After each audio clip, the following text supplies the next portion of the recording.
fii di nga fa mun a amaat Eyeafrica Plus am fa beneen Eyeafrica bu nga xam ne li ngay seetaan fii loolu ngay seetaan fële kon xam nga loolu yokkute la te lépp nag pour dabu bànneexu askan wi kese moo tax a jóg kër gi fréquence bi benn la moom waaw benn la dara soppeeku ci dara soppeeku ci te loolu li muy firndeel rek mooy ne bëgg askan wi ñoom satisfaction yokkute moo ci waaw te yokkute bi li muy firndeel réew mi this is the first kind of it pour ñu gis ne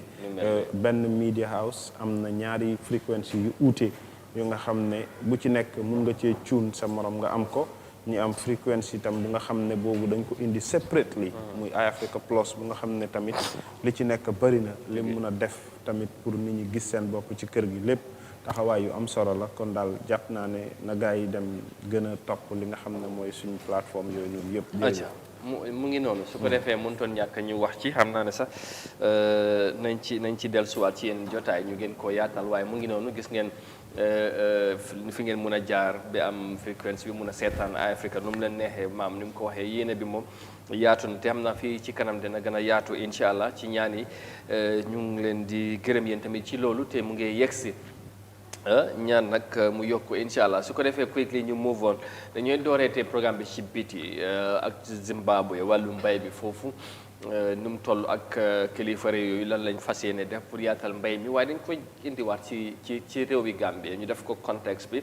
waxtaanee ko parce que démb rek gis ngeen ñu ngi doon wax ci affaire coowal suuf waaye ñu koola yu bari lañ buñ koolee ñu mel ni comme ñoom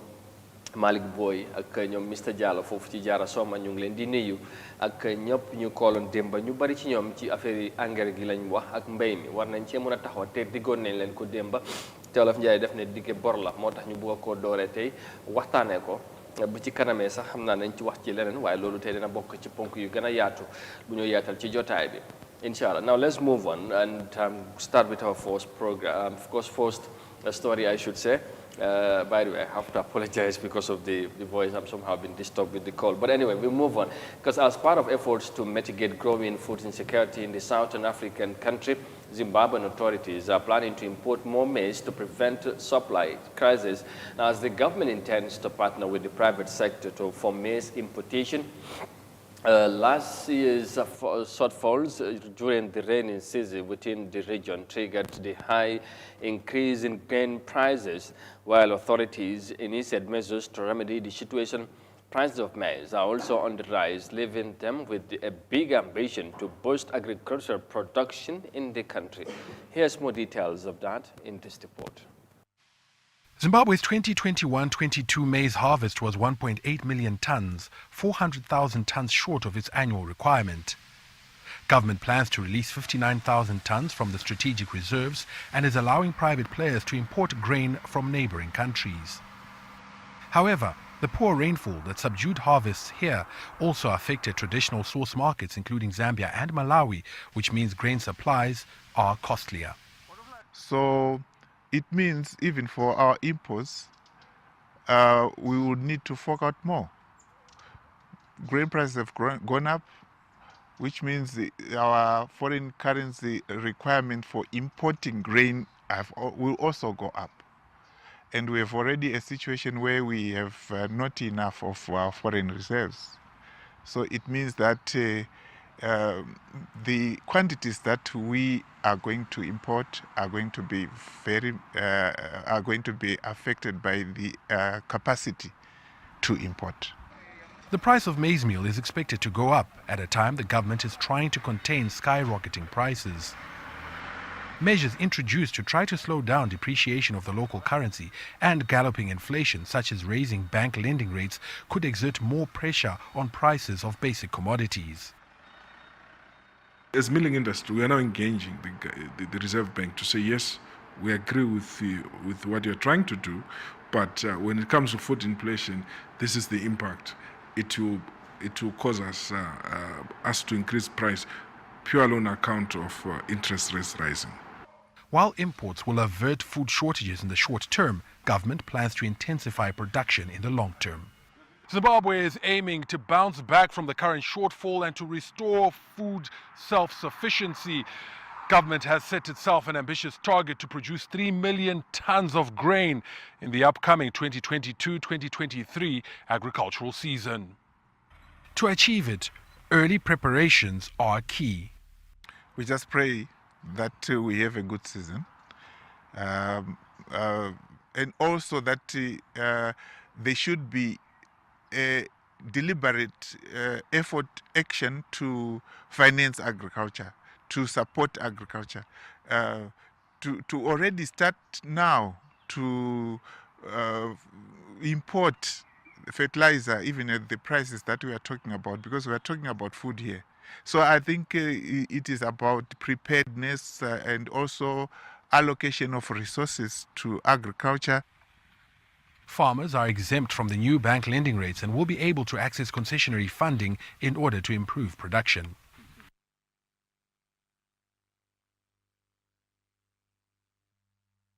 ndeysaan gis ngeen gàncax bu rafet bi rafet na lool macha allah nawet bi ak waajtaay bi ci jàngat foofu ci Zimbabwe nekk réew bi nga xamante ne mu ngi ci Southern Africa ñoom nag ñu ngi war a import mooy jëli mbokk bu bari ci biti indi ko ci réew mi pour fexe nit ñi duñ xiif wala duñ lu ñoo lekk daal duñ ci sonn waaye nag ñu ngi ciy def jàngat gis nañ ne daaw taw bi daanaka nawet bi demeewut noonu moo tax yeneen réew yi sax yu nekk ci région bi ñu ngi am jafe-jafe pour jaay leen wala ñu am dugub bu doy bu ñoo dundee parce que nag mbokk lay bëgg a wax sax mbokk bi xam naa ni ñu koy jëfandikoo bari na ba tax kilifa yi gannaaw bu ñu defee jàngat am nañ yéene waajtaay bi door na sax pour déwén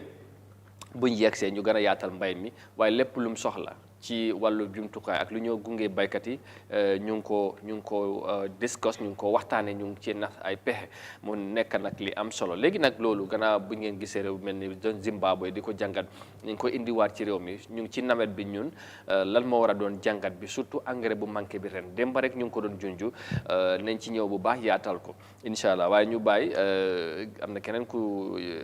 ñu dab ci jotaay bi ñu ngi ko doon séntu waaye xam nga léegi mooy dafa biddante te sa boos nag doo liggante lan moo waral yow da ngay bàyyi rek moom mu nuyoo maa siré nuyu ne la naka suba si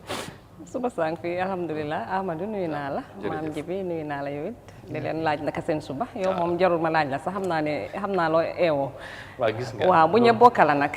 ñëpp a ko bokk non waaye bu ma boos moom man xam naa fi nga ko jëlee mun ñang moo la ko wàlla mun ñang daal man waaw moom te moom daw na waaw te moom daw na askan bi maa ngi leen di nuyu bu baax a baax yéen mi nga xam ne saa su ne rek yéen ñoo toppal si jotaay bi nuyu naa leen di leen wax ne rek dellusiwaat nañ seen beneen jotaay waaye tey nag dama xalaat rek ngeen jéggal ma waaw su ko defee rek Amadou nuyu naa ñëpp waa ñi ñooy seetaan waaw acca mu ngi noonu am na solo su ko defee kon ni ma ko waxee bay mi démb maam ñu ñoo fi nekkoon balaa maas di si ñëw quickly rek ñu ñëw ci contexte bi nga xamante ne démb foofu lañ doon waxee gis nga report bi gis nga Zimbabwe gàncax bi nu mel ak mbokk bu ñooy soxla tey daaw seen nawet bi demeewul comme ni mu war a demee ñu am jafe-jafe du ñoo dund te gis nga jafe-jafe àdduna fu mu toll waaye ñoom teel nañ cee def jàngat ba ñu ngi waajal déwén pour moytu war a waajal jumtukaay yi ak lu bëri li nga xamante ne mooy soxla ñun su ñëweete ci réew mi daaw dañ amoon li nga xamante lu ñuy wax engrais bu doy ba buñ ko tegoon ci yoon ren ko wax nga ko démb ñu doon jooy engrais ci réew mi waaye loolu amul léegi nag lu weesu daanaka buñ ci taxawee bu baax du am njëriñ léegi fu mu nekk nii situation bi fu mu toll lan moo war a doon jàngat bi ci jafe-jafe yi nga xamante ne baykat yi démb rek yaa ngi dégg ñu bari ci ñoom ñu ngi koo wax ci ñàkk engrais bu am te ñu ngi ci am ay jaaxle because njëg li moom moo tax lan nga foog ne moo war a doon jàngat bi tey ci loolu bu fekkee ne situation bi déwén ni ren pour gën a mën a waajal suñu bopp déwén ndax kenn xamut nag naka lay demee ndax situation bi mun naa yokku déwén wala mun naa gën a yokk wala gën a seer bu boobaa naka la ak nan la nga foog ne moo war a doon taxawaay bi en tant que réew bi nga xamante ne dañ bëgg a dundalaat wala gën a yaakaar mbay pour dundal suñu bopp jërëjëf Amadou xam nga fii mbay moom yaakaar bi dañ koy mbuboo rek waaw mbuboo bi mooy wax la ñu koy wax ne wax de waaw wax ak ay kayit ak ay non waaw loolu moo tax ma ne la li ci ëpp wax la li tax ma ne la ay kayit sottalul mbay mbay foog nga dem ci tool yi dem ci àll bi suuf bi waaw anasaan nga jëfandikoo suuf si ngir gàncax gi mun laa jëriñ soo xoolee gàncax gi xoolal ñebbe ji ni mu rafete xoolal mboq mi ni mu mel xam nga loolu daf lay won ne bi jamono di baax ci mbay dañ koy waajal waajtaay bi mooy da ngay boo bayee ren bu nawet wàccee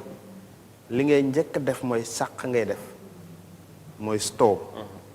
xam nga fii store lañ koy wax masan waaye ci kaw gi sàq la ñuy def sàq mu nga xam ne boo demee ba dajji sàq mi daf lay leer ne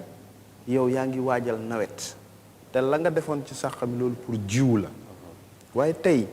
baykat yi ëpp ci àll bi liñ yaakaar ci jiw mooy nguur gi jaay ñu jënd jiw dem bayee ko moo tax may la mbay mi liñ ciy mbuboo moo ëpp liñ ciy jëfee ndax jamono booba amul benn baykat bu nga xam ne dina yaakaar bay di toog di xaar jiw pour nguur jaay ko muy jiw yu ndaw yi muy ñebbe muy mboq muy dugub ak lu mu ci mënta doon da nga daan gis sax ku nga xam ne dafa bari lee dugub mu leer ko ne tey moom mboq la amee maasiré amul dugub mu dem ne maasiré dama bëgg ngeen weccil ma mboq nga jox maasiré dugub ji mu jox la mboq nga dem ji fekk yaa ngi ko amee waaye tey ñii bay ñi ci ëpp tey li ñuy yaakaar ci jiw mooy nguur gi joxe jiw tey yaa ngi koy wax waajtaay bi bokkoon na ci li nga xam ne moom la nguuru Gambia wanee woon ci seen mébét ne liñ amoon ci fertilizer more than 20 something metric tons lañ amoon 2020 te fekk la taxoon mooy nit ñi tiitoon nañ ci mbasu coronavirus ñi demoon ba gëm ne li ñu mën a génnee ci xiif ak ndóol segam lépp dañ ko yaakaar ci jëggaani mooy ñu dellu ci tool yi te booba xalaatuñu woon conflit diggante Russie ak Ukraine dina ñëw Ukraine amee li ëpp doole ci fertilizer bi nga xam ne moom la Afrique di jëfandikoo xëy gën a xam nag tey gis nga $2,000 démb ñu ngi ko fi évaluer ku la ne jënd na 30 bags of li nga xam ne mooy engrais loolu mu ngi la yóbbu moo doon $54,000 ban baykat moo la mën a génneel tey kaas lemmet ki toog ci àll ba di bay nga ne ko ne tegal 20,000 bu baax te mu yaakaar lu mu dundee mu yaakaar jiw nga ne ko ne jëlal engrais nga suy ko ci tool yi yaakaar ne nawet la yàlla ji mooy baaxal nawetam baykat boo gis yaakaar lay dundee léegi nag loolu buñ ci tolloo ñu gis réew yi nga xam ne tey ñoom ñoo ñu tane ci koom-koom ñu ngi waajal seen bopp ci mbay ñu ngi waajal seen bopp ci doxalin bu nga xam ne ñoom dinañ am yaakaar ne li ñuy dund tey ëllëg mun naa soppi seen doxalin ñun nag gisoo benn significant bu lay won ne lii de am nga ci yaakaar ci agriculture sector bi ñu nekk ni ñun Gambia as Gambians kaw gi léegi boo ubbee lay ni baykat yëpp li ñuy wax ni loolu lañ nekk di dunda exact foofu laa bëggoon sax ma taxaw tuuti wala ñu gën cee wax parce que démb kool si ñu ngi joytu ci njëg bu seer bi dafa mel ni boo déggee nguur gi la ñuy xala joxoñ baaraam ci situation bi xam nga ñu ngi jógee ci élection bu yàggul décembre 2021 te bala élection bi jógee na ko ci candidat surtout président bi mu win am na lu mu leen waxoon ci wàllu mbay mi ak diggee dafa mel ni boo déggoo ñuy wax dafa mel ni dañu am mbégteel wala déception lu ñoo wax ci njëg bi nga xamante ne te boobu lañ wax ne engrais gi foofu lañ dafa mel ni gars yi dañ ko waajalut sax te kenn seen tuutoon engrais tey dana jël $1,000 wala $1,500 wantuma la $2,000. ba xam nga yaakaar bu tas la kuñ jaayee engrais $700 mu xawoon a seer nguur élection am ci diggante bi nguur gi fi nekkoon moo ko doon jaayee $700 nga amoon yaakaar ne nguur googu de bu toogee coppitef dina am ñeneen ñi doon ut yëpp jël baykat yi dig leen ne ñin de buñ faloo dinañ taxawu ci wàllu mbay mi ndax ku nekk ci candidat si fi nekkoon li nga doon wax askan wi mooy ne mbay mi mooy yaakaaru réew mi mbay mi kese lañ mën a dellu ñi moom suñu bopp ci xeex ndóol mbay mi kese because of suuf si ci nga mën a dem tey nga bay nga yaakaar ci ne bu gàncax googu ñoree mun nga koo dundal sa bopp te doo yaakaar benn tubaab ci biti wala jëggaani ci li nga xam ne tey mooy tax ñi am fëriñ mooy tax ñi am maalo mooy tax ñi am réew mi tey bu dul baykat yi nga xam ne ñu ngi bay dugub gerte maalo di ko dundee lan ngay am ci biir réew mi lu nga xam ne du da nga koy jëggaani nga mun koo lekk mu suur amut léegi fan lañ jëm ci loola ci réew mu ne dem na ba bëgg moom boppam ci wàllu dundam ak koom-koomam foog ñu delluwaat ci di drawing board understand nga muy nguuru président Adama Barrow because right now ak lu mun taxew nguur gi ñoom lay jox naka askan wi ñoom la ñuy joxañ baaraamu tuuma li tax ñu leen di joxañ baaraamu tuuma mooy élection passé na li fi nekk mooy juróomi at la toog pour war a jiite réew mi baykat yi bokk ci ñi gën a ndóol ci réew mi bokk ci ñi fi ëpp ci population tey réew mi calculatal ñaata dëkk ñoo fi nekk dëkki taax budul Greater Banjul bi fii fan ngay dem Sooma Farafeñi Basse Bansang te loolu yëpp ñi fa nekk ñi ci ëpp kaw gi lañ yaakaar ak bay woykat bi wax na de mu ne bu teer neexee xaw ma nawet baa neex xaw ma something like that bu teeru neexee kaw nawet baa naat waaw so loolu nag loolu yëpp jàngat la war a doon tey lan mooy sa jàngat situation bi parce que comme maam ji bi nu mu ko waxee jafe-jafe daanaka bari na ren waaye surtout ci mbay mi te baykat yi dafa mel ni comme lu ñu waxee déception lañ am ci luñ yaakaar woon ne xëj na sax ñoom daaw luñ jëndee engrais bi xëj na ñu ngi ko doon séntu ñu gën koo wàññi waaye jékki-jékki suñu gis ni ñu ko yokkee wala nu mu yokkoo dafa jéggi dayoo tey ñu bari si ñoom ñu ngay jàngat est-ce que ñu bari tamit ci yenn experts yi boo Demba ñu am na ku ko wax ci story bi dañu wax ne engrais gi moom moo gën a baax li nga xamante ne moom mooy local manure bu ñooy use fii maam bi nag uute na ak ñoom gis-gis ci loolu ci nu mu ko waxee waaye ñàkk am engrais bi ñu bari tamit bu fekkee ne baykat bi sax amul li nga xamante ne mooy li mooy suy ci bay li mu bay ci tool bi ak yu mel noonu mun naa am njeexital ci mbayeefte mooy ci productivity lañ koy wax xam nga naka laa ko mën a faram-fàccee waaye mu nekk li nga xamante ne mooy constant la parce que ñu bari ñu ngi yaakaar ne te bu amutee engrais nga bay noonu rek ci suuf bi te suuf yi yëpp daanaka dañ dee daanaka liñ cee séntu wala liñ ci war a am dana neew lool te loolu bu boobaa bu amee problème bi dina gën a bari parce que li ñuy léegi tamit lu ñooy dundee bu boobaa dina nekkaat problème te ñëpp again ci nguur la ñoo delluwaat pour yaakaar ñu dimbale leen waa Amadou loolu am na solo ndek comme ni ko maam waxee rek béykat yi beetu nañ si engrais bi num seeree nii ndek suñu waxee ne nguur soppeeku na ak gis dañ dee yaakaar changes am dañ dee ku nekk danga si dee bëgg a gis sa boppa waaye suñ demee bi nga xam ne béykat yi gisuñ seen boppa dina nekk lu nga xam ne lu leen betta lay doon parce que xëy na yaakaar buñ doon xaar la ndik comme niñ ko waxee rek dunda dafa nekk lu nga xam ne ku nekk danga ko soxla te dafa am solo te sa kaa béy te suñ biir réew mi fii nii béy baax na fi parce que suñ suuf bi am nañ ndox bi am nañ naaj bi su ma fàttale ko amoon nañ fi benn expert koo xam ne si suuf la jàngat waaw te mu ngi doon wax si affaire yi engrais bi ne engrais bi tamit am na noo ko jëfandikoo du baax si li nga xam ne moom ngay ji loolu yëpp dafa soxla sax ay tegtal wala dimbala léegi waaw te béykat yi tamit duñ leen seetaan noonu rek waruñ leen a seetaan noonu rek at least ñu leen di yóbbul ay experts yi nga xam ne dinañ waxtaan ak ñoom seet seen suuf seet nag ñaata amount of engrais la ñoo def seen tool yi na loolu tamit dina leen dimbale bi nga xam ne next time ñu fanxa yi nga xam ne moo dee yàqa tool yeeg loolu yëpp si dooleel béykat yi waaw si dooleel béykat yi la bokka at least di leen yóbbul ay experts ñuy waxtaan ak ñoom ñuy xam fan la ñuy jaar ak fuñ dul jaar loolu tamit luy baax la waaye maam mu ngi doon wax ne comme seen store yi xam ne béykat yi dañ ko daan def ndaka nga ko sax yi ndax loolu amati na ndax su amee tamit comme naka lañ ko nekk di ko bëreetul xam nga lu tax bëreetul ma gis nga olof mu ne ku yuut te doo tafli léegi ku amul lu la doy nooy dencee béykat yi amatuñ lu leen doy ci béy benn mooy ne amatuñ jiwu doy amatuñ engrais bu leen mën a jox pour ñi am koom-koom buy tax tey balaa ngaa denc foog nga matal waaye tamit man su ma fàttale ko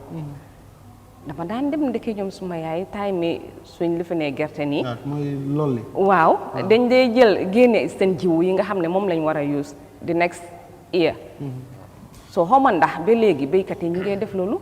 wala comme store def ba léegi am nañu ko def waaye moo tax foog nga am foog nga matal foog nga matal balaa ngaa mën a def loolu tey exemple sa maam jamono ba nga daan dem foofa tey daf koy leer ne ci lolli bi bu commencé dem xonta gerte wala buñ jéeree toolam ba pare mu am fukki mbaami gerte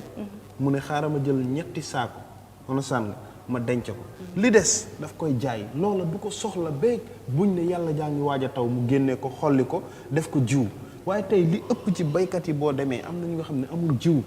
te fi ngay xamee ne ok nguur tam daf ci play rôle ak responsibility mooy ne nguur yi daanaka ñooy jënd ak jiw ñooy jënd ak gerte gi gerte googu nag ngay jënda yow gëmloo nga baykat yi ne dinañ ko jaay with a reasonable price pour baykat bi mu am jiw understand nga te léegi sax dañ dee tiital teg ay condition ne baykat yi buñ jaay gerte bi ci biti waaw su fekkee njëg li sax fala la gën a baaxee parce que dañoo bëgg a nguuri Gambia tamit wala réew mi am gerte bu doy bu fekkee bëgg nañoo jëy am joxe ay jiw ñu am fu ñu koy jëlee mu yomb tamit exactly léegi nag loolu yëpp da ngay xool ne boo delluwaatee ci jàngat bi ak xool doxalinu mbay mi yu ci bëri daanaka léegi daf lay leer ne the reality is on the ground and there because li tax reality bi nekkatu fa mooy ne tey yow baykat bi nga xam ne démb daanaka amoon nga sàq because amoon nga sa juróomi doom yu góor ñu ngi ci kër gi ñu ngi bay ku nekk ci ñoom am na si ñu nga xam ne buñ daan bay buñ bayee ba nawet wàcca koo si jox ñaari saaku gerte mu am lu mu jëndee ñaari yére yu baax nga jëndal ko benn xar wala benn béy mu xam ne lii moomeelam la pare na ci waaye tey sa doom bi gën a tuuti moo la gën a bëgg yow way juram bu góor alal waaw kooku bu bayee ba pare lim am dafay xalaat fan la koy dugal wana san nga naka ngay jëlee kooku nga ne ko ne li nga am denc ko mu leer ko ne ah non ñaari saaku yi su ma ko war a denc ba déwén ma jaay ko ma dem def business moo ma ëppal interest ma jël jiw yu ma denc ko léegi nag business boobu mun nga see dugg tey ëllëg mu daan nawet bi di jublu nga xalaat fan ngay amee jiw yooyu yëpp nekk na problème yi nga xam ne mu ngi fa yaa ngi wax ci wàllu engrais bi ok li ma wax mooy expert boobu li mu wax that is the reality right now boo xoolee engrais bi nguuru Gambia indi li ci ëpp engrais gerte la ñan ñoo bayati gerte mbay mooma te gerte daanaka du dund gerte pour daanaka business la on a gerte ñi koy bay ci réew mi yëpp dañ koy jaay réew mi li ñuy dundee mooy dugub ak mboq waaw ak maalo te engrais bi ñu indi pour gerte kese la mooy 15 bi te maalo bi booy man maalo li nga xamante ne ñëpp loolu leen soxla mënuñoo fexe sax loolu moom ñu bay ko waaw because li tax mënuñ koo bay tey engrais bi ñu la indil nii ne la 14 metric tons la li ci ëpp indi wuñ ci engrais bu nga xam ne pour dund la engrais pour gerte la léegi nag baykat yi loolu lañ la nekk di complainal démba ne la engrais bi ñu nekk di jaay léegi $2,000 si sax daanaka baykat yi bu dee téeméer la juróom-ñaar fukk ak juróom yëpp soxla wuñ ko waaw ba pare sax njëg li tamit loolu tamit bokk nañ parce que li ñu lay wax ne dafa seer ñoom mënuñ koo jënd te buñ jëndul ñu bari tamit am na ñuy wax ne bu fekkee ne engrais gi amul comme lu ñoo séntu sax ci am ci wàllu mbay mi daanaka du nekk parce que suuf bi moom moo amut lim loolu laa la wax ma ne la tey yow doole bi nga xamante wàññil ci say at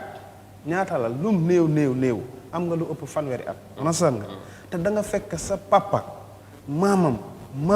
maamam ñëpp ñu ngi doon bay ci suuf yi seen dëkk nasan suuf soosu calculé tal lan moo fa war a nekkati tey lu nga xam ne da nga doon gis suuf su nga xam ne dafa ñuuloon kukk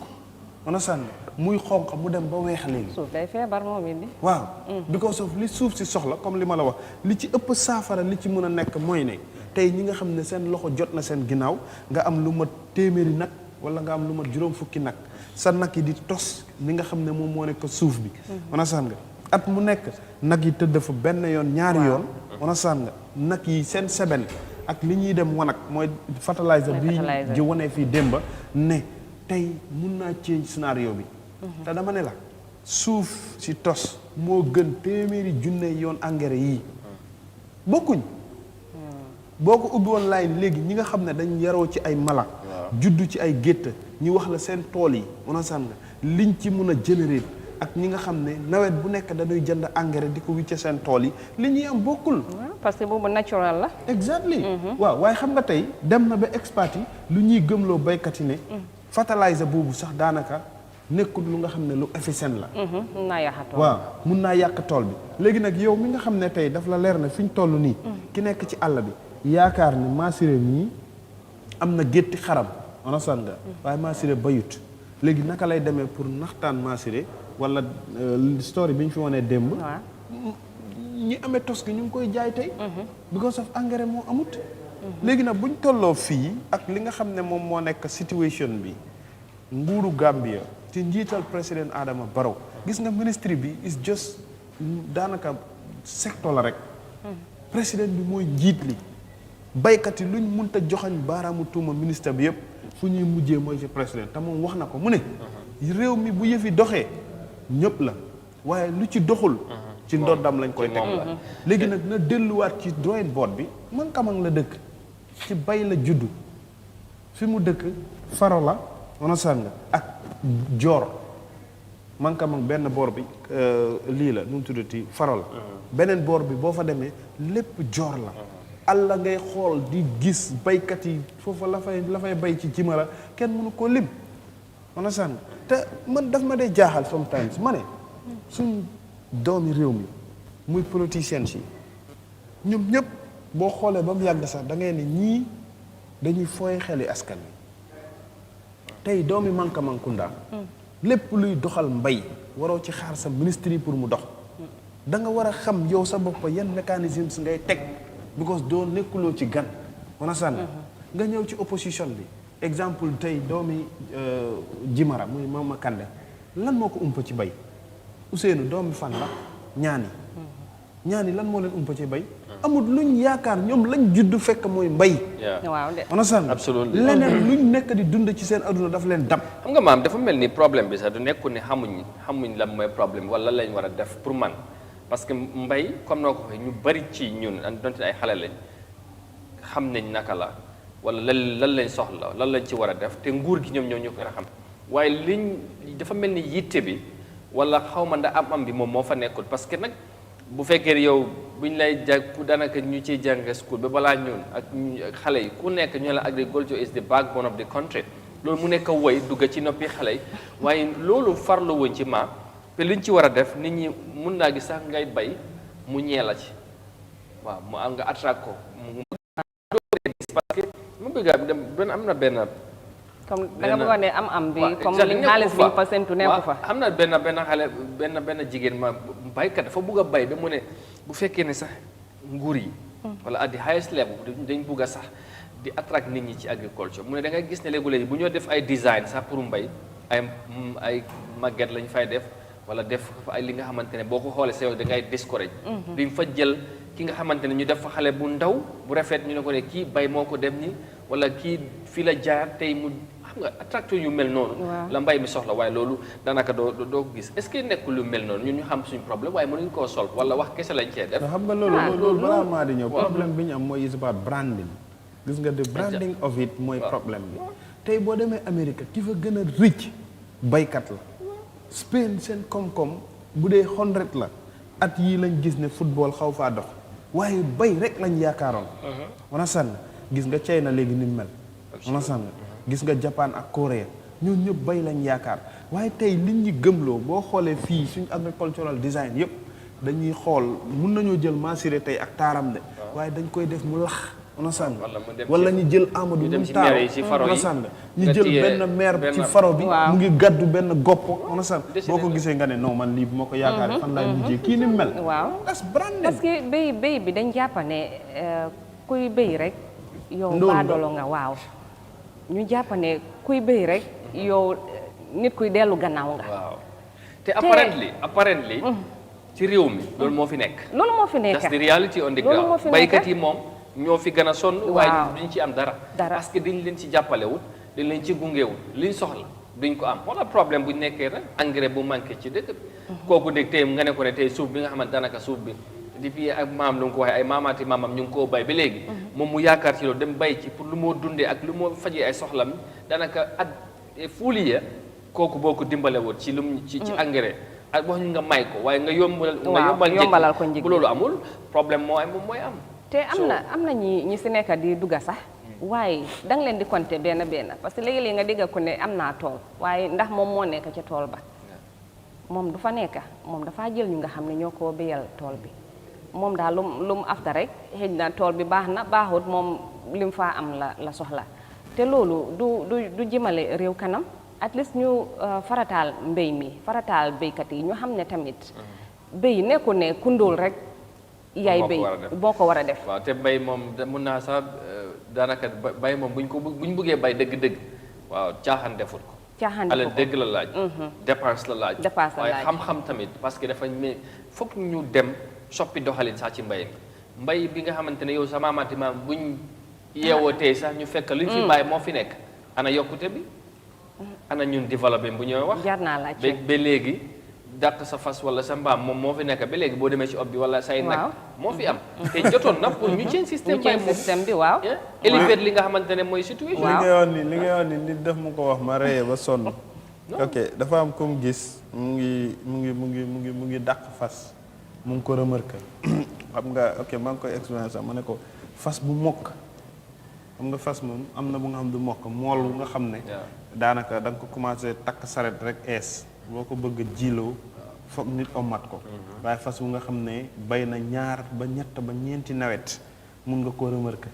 mën a sànn da nga koy bàyyi rek moom mu jiitu nga takk buum left right buum bëgg a demee nii nga xacc am na sax bu demee ba miin jëratul ay buum sax waaw da ngay ne ali rek waaw ali rek force dooreel force bi bu waree toon left dana xam exactly bu waree toon right dana xam exactly loolu yëpp dañ leen ciy tàggat because baykat yi dañu am intelligence bu nga xam ne wallahi billahi ñu ci bëri tey boo leen jëloon nga dugal leen ci place yi ñu jox suñ nguur yii Amadou liñ la mën a defal da ngay ne non lii xel mënu ko nangu understand nga te man dama xool dama calculer ma ne gis nga bay sax daanaka bay ñàkk pexe la te warta demee waaw ci réew mi fii te warta koy demee dundee ku ne da nga ñàkk pexe bu fu ñu bayit fan lañ jéem waaw loolu laa la wax xoolal ñaata la ñoo dépense ci at bu nekk buñ la ko waxee ci réew mi du ñoo jéggaane ci biti ñu dundee ko ci Afrique ñu ngi laa wax ne fii ay ñu ngi xayma fii ba 2030 su ma juumutee over something billion of dollars la Afrique li invest ci li mu war a jéggaane ci biti in dollars ci dund rek ci dund nekkul ay millions de in billions of dollars loolu laa la wax moo tax ma ne la imagine that so kon waxal tamit Gambia fii li ndaw bu ñu la waxoon tey xayma bi ci at mi réew mi lu ñoo spend ci indi maalo indi sukkur indi diwlin indi pompiteer indi soble ci réew mi bu ñu ko waxee ci xaalis loolu bu ñu jëlee quarter of that wala half of that ñu dugal ko ci mbay mi dina soppi lu bëri. ci réew mi borom fortunate la xam nga li tax may la ñàkk yaakaar la. tey bu leer la ne diwlin duñ dagg dereti maasire mii ñu defar ko. gerte la ñuy defaree diwlin. on a sànn ñaata lañ lay jaayee diwlin mu seer mu leer la ne maalo on a sànn du greffage si maasire bi la ñuy defaree maalo si suuf si lañ koy bay. on a sànn mu leer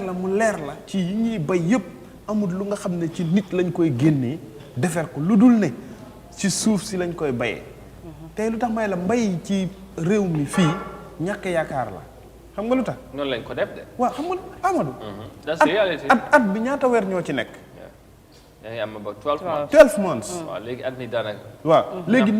nawet bi ñuy dund ñun Afrique Gambia fii ñaata weer la. 3 months. bu bëree ba bëri. ñeenti weer. waaw wala 4 at most. onosaan nga waajtaay bi onosaan nga ak njeextal bi. biir nawet bi muy ñetti weer. léegi bu bëree ba bëri ñeenti weer la nit ki yaakaare ne moom mun na cee dundal boppam ci at. ci lu nga xam ne. te mun nga wax sax bu fekkee ne da nga ci boole ruuj bi. dina dem ay 5 months wala 2 all together. waaw so yow 5 months benn liggéey. léegi de comme noo ko waxee nga war a du ci dundal sax waaye li ci gën a doywaat ak 5 months yi yëpp da nga koy liggéey bu nawet bi jeexee fekk yow balaa sax ngay jeexal li nga ci war a jot yëpp. lépp nga ko ba mu jeex. léegi sax soo jaayee sa gerte wala sa dugub boo oytu sax li ngay dundee waat dafay nekk problème. te leneen problème bi ci ne am na ku ne ma dafa ji 2 fukki kali gerte. 2 fukki cumwaari gerte la ji 3 saaku gerte la am. waaw xam nga foofu loosis am na foofu lu rëy sax. loosis kooku dafa xalangu. dañ koy wax ne loosis mooy fekk jot nga yow sa profit. jot nga li nga ci dugaloon. kooku jiw yi mu ci dugaloon sax amu ko.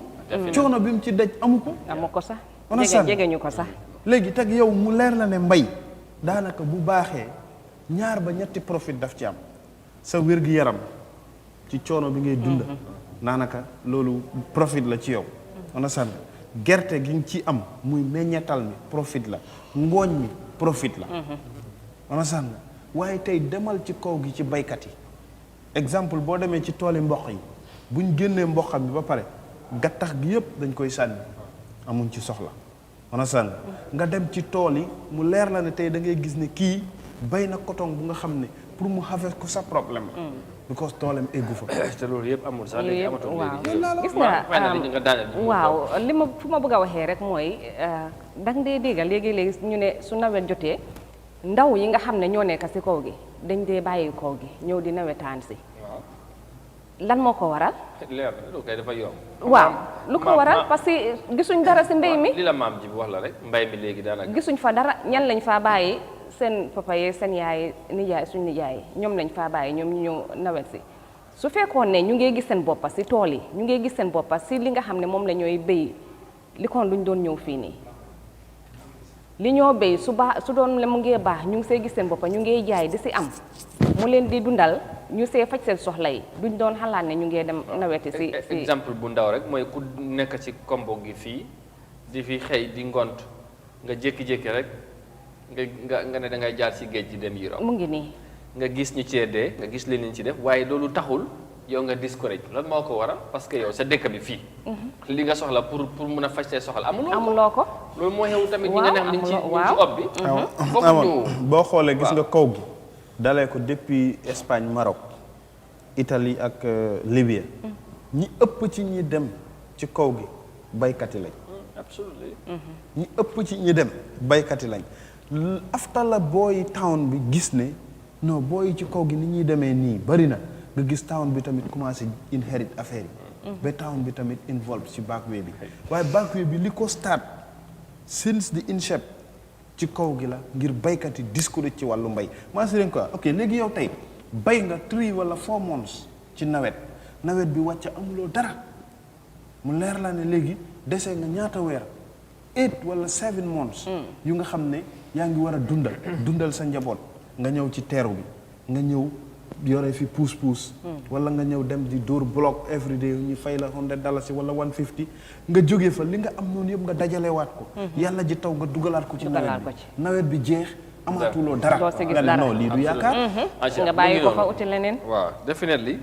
doy na waar xam naa ne ñoom Malick ak ñoom Mr Diallo gars yi ak ñëpp ñi nga xamante ne bu ci kanamee bu ñu ubbee line si du ñàkk bu ñu jógesee ñu mun a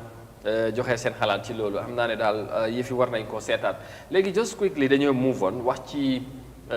waxtaay tabaski bi tamit bu gën a ñu waxtaan ci tuuti xam naa maa sax nañ ci gën a dimbale surtout jigéen yi ci kër yi parce que dund bi loolu kenn du wax seer na loolu moom comme gars yi nañ ko wax dund bi de seer na is a understatement loolu moom ëpp na waaye nag xam nga dafa am système tamit bu am ci réew mi lu ñoo dundee ifin suuf léegi fàtteel sax ne jamono bi foofu lañ toll léegi da nga wax ne ñeenti at ci gannaaw wala juróomi at fay fu la neexee yow yaa xam foo koy peeg ci ban période waaye période bu ñu demee ba di waajal ay événement ay festive période ci réew mi bu dee korité wala weeri koor wala tabaski boo demee ci marché bi jaaykat yi dañ ci dee profité yokk njëg bi deliberately loolu daf dee am saaku pompiteer soble bu doon jar 500 for exemple wala 400 balaa bu ñëwee dañ ko yóbbu 6 ba 7 te léegi nag situation boobu lañ doon dundee waaye surtout nag ñëw nañ période bi nga xamante ne yëf yi gën naa métti seer na balaa ñu ci àgg léegi àgg nañ ci yeneen li nga xamante ne mooy event yu mel nii mooy tabaski baa ngi nii njëg gi dana gën a yokkaat lan lañ war a def jàngat ci loolu surtout ci xam naa ne yow jigéen yi na nekk ci kër yi te yére yi waxatuma loolu xar yi tamit góor yi xam naa maam dina ci ñëw waaye wàccaay tabaski bi man amaguma de imagine kay moo xam xar yi li ñuy jar mënoo fa dem man kay bul ma wax loo ci lu ma xamul non waaye yow xar yi nga am loola mu ne amagut man amaguma kay waxal ne amaguñ kay yow man ñoom maa waxtaan laajtee xar ñaata lay jar dégg naa daal tay ku feebar rek ñàkk a xarala feebar loo kon xanaa da xamoon ndax yaa ñang sax ndax man loolu moo leen tiital la kan moo ñang daa du balaa ak man soo waaji moo ñang de mu ne bo di fan yi affaire yi bañ na ne Amadou ñoo bi moom mënu ma xam nga ku eewoon xar ku eewoon xar waaw konoon kay mu ngi njaxla lu métti da ngay jóg boo xëyee li ngay yëkkam ne xool mooy xar mi maa ngi gis Ezo Niass bi mu ngi dugal benn xar ne xam nga pël bi dafa fanaan ak xar bi si néeg bi ma ne ko pël bu am xar sañ ngaa fanaan ak xar bi si néeg bi de waaw xar nu mu jafee ren jafe na torop su yooyu yëpp day buñ ci doon def jàngat bu nga koo bokk tamit ak ñuy seetaan xam naa ne métti bi ñëpp la dafa daj comme maam ni nga ko wax ne sikki bu lakkandoor la tey lan moo war a doon jàngat bi ci because dem na nañ ba ci weeri koor bi ci korité bi gisoon na nguur gi génnee bataaxal di wane jaaykat yi duñ nangu kenn profito ci situation bi yokka njëg li soo dañu monitor waaye taxul gars yi lu nawoon fa woon noonu lañ ko doxale this time gisuñ gars yi wax ci xam naa dañ ko wax ñu gis ne yëf yi doxul ñu ne ñoom nañ ci noppi wanteer bi tamit di coow bari na ci ren gis naa ne am na ñi nga xamante ne nanguwuñ wantoor am ci marché yi. waaw démb maa ngi dem waaw so loolu tamit ñu ngi koy complain waaw ñu ngi ko complain yooyu yëpp nekk na mbir yi nga xamante ne mu ngi xew na ci diggante bi tey boo fi doon def jàngat lan moo war a doon surtout gis-gis bi wala jàngat bi surtout ci contexte bu ñu nekk ci famille yi waxtaay bi ak yooyu njëgle seer yi ci kilifa yi surtout ci wàllu jigéen yi ak yooyu. xanaa doy waar. waaw doy waar moom te naka ni ñu ko defee doy waar te mu du tool. waaw métti na Amadou effet comme Tabaski suy ñëw wala Korité suy ñëw ñun dañ dee génn si biti dañ dee waxtaan ak askan wi. waaye ñu ci bari dañ dee wax rek mooy dëkk bi dafa cher dafa métti ku nekk yaa ngi xalaat looy lekka sax sakantuma su ñëwee si biir kër yi yooyu moom waxatuñ ko borom kër gi nga xam ne mooy góor gi xar ku nekk xam na xar jamono bi fan la toll fan la njëg bi toll yow nga war a jënd xar génne dépasse ku nekk xam na marché bi fan la toll. waaw marché bi nag fa laa bëgg surtout foofu. marché bi parce que marché bi lu mel ni am na li nga xamante ne noonu la ñoo gën a soxla ci tabaski bi mooy ñoom soble. pompiteer ñoom pompiteer soble diwlin. waaw Acha te loolu kenn waaw moom mun ngaa leen sax man ma noppi Acha yow aussi yaa gën a xam affaire yi. waaw pompiteer démb maa ngi dégg kuy wax ne half saako bi mu ngi ko jëndee 350. waaw half saako pompiteer. waaw xoolal loolu rek. waaw te loolu moom mooy ne saako bi 700. te foog nga jënd pompiteer. diwlin waxatuñ ko. diwlin fan naa pot bi 25 la xaw ma bidon bi kenn waxu ko. de bidon bi léegi bu ñu ko waxee sax da ngay. waaw ak yeneen yu sew yi nga xam ne da nga koo jëndee tey $5 ëllëg nga dem ñu ne la $15 jigéen yi dem si marché bi xam nañ bu baax lii xew si marché bi. soo yooyu nekk na yu nga xam ne war nañ ko nguur gi war na see wax bu mu toog rek ne waaw waxoon nañ si nañ toog dara doxul ñu toog noonu rek relax déedéet buñ toog relax nañ génn ñu teg mbir mi si yoon Amadou lu nekk dañ koo teg si yoon nekku ne ku nekk man dama am suma marchandise rek ñëw jël rek lu ma neex ma saam jaayee. bul fàtt tamit gars yi ni ñuy wax ne mooy marché bi tamit is a liberal mooy marché bi mënuñ ñoo teg benn price ne njëg lii lay jar nguur gi mënul ko parce que dañ libéralise li nga xamante ne mooy market bi bu ñëwee ci marché bi ku nekk li nga neex ngay jaay dem na ba réew mi toll nañ ci moment bi nga xamante dañ laa wax ne réew mi lu neex waay def loolu dem nañ ba toll foofu dañ koy dégg di wax ni li neex waay def lu neex waay jaay ci marché bi looloo fi nekk parce que ci dëkk bi sax laa parce que da ngaa gis ne comme Tabaski nii wala weeri koor suy ñëw da ngaa gis ñu nga xam ne dañ dee denc seen bagage yi pour profitoo si façon xew-xew yu mel nii léegi-léegi nga dugg si marché bi ñu ne la dara dafa manqué fekk manqué wul ñu ngi ko denc di xaar pour Tabaski jot wala Korité jot waaw ñu génne ko def si price bu leen ne te kenn du si wax ñoom leen ne lañ ko jaayee te nit ñi foog ñu jënd ko parce que doo am pexe foog nga jënd ko parce que yaa ngi ko soxla lu métti foog di nga ko jënda loolu nag nguur gi war nañ see jóg ñu waxaat si affaire yi wanteer bi nag maam moom demoon na Serekunda foog naa yaakaar naa xam na ci dara parce que wanteer ku nekkaa ngay wax ne wanteer amut waaw wanteer moom man sax dem ba jaar naa si marché bi waaye wanteer gis fu ñu doon wanteeree gis naa moto yi di fa jaar am na ñi nga xam ne Amadou foofu lañ njëg boobu lañ am waaye am na ñi nga xamante ne ñu ngi cee gis seen bopp waaw ci lu ñu ma dégg lu ma maam dina ci gën a njëg boobu lañ am ñëw boole ko ak tamit ci situation bu ñu wax ci bagage yu seer yi waaye wanteer bi jubluwaay bi mooy gën a wàññi affaire yi ba fu ñu koy defee dégg naa di wutee bu ci am mooy ci yoon yi lañ koy defee ci bunti bitig jàmbur lañ koy defee am na ñi nga xam ne ñu ngi am bitig ci biir marché bi ci kaw yoon bi léegi yow boo ñëwee bagage yi nga xamante yow lu ñu soxla ci biir marché bi ku fay tax fay lépp mu ngi toog ci biir gisul fa kenn kuy dem ku ñëw tamit di demee ba ci yoon bi li mu soxla yëpp mu am ko ci yoon bi ñoom tamit loolu la ñoo joytu léegi nag maam xaw ma ndax def nga ci any investigation am nga loo ci jot a xam bu dee am na loolu nga ci mën a wax ak plus tamit dund bu seer bi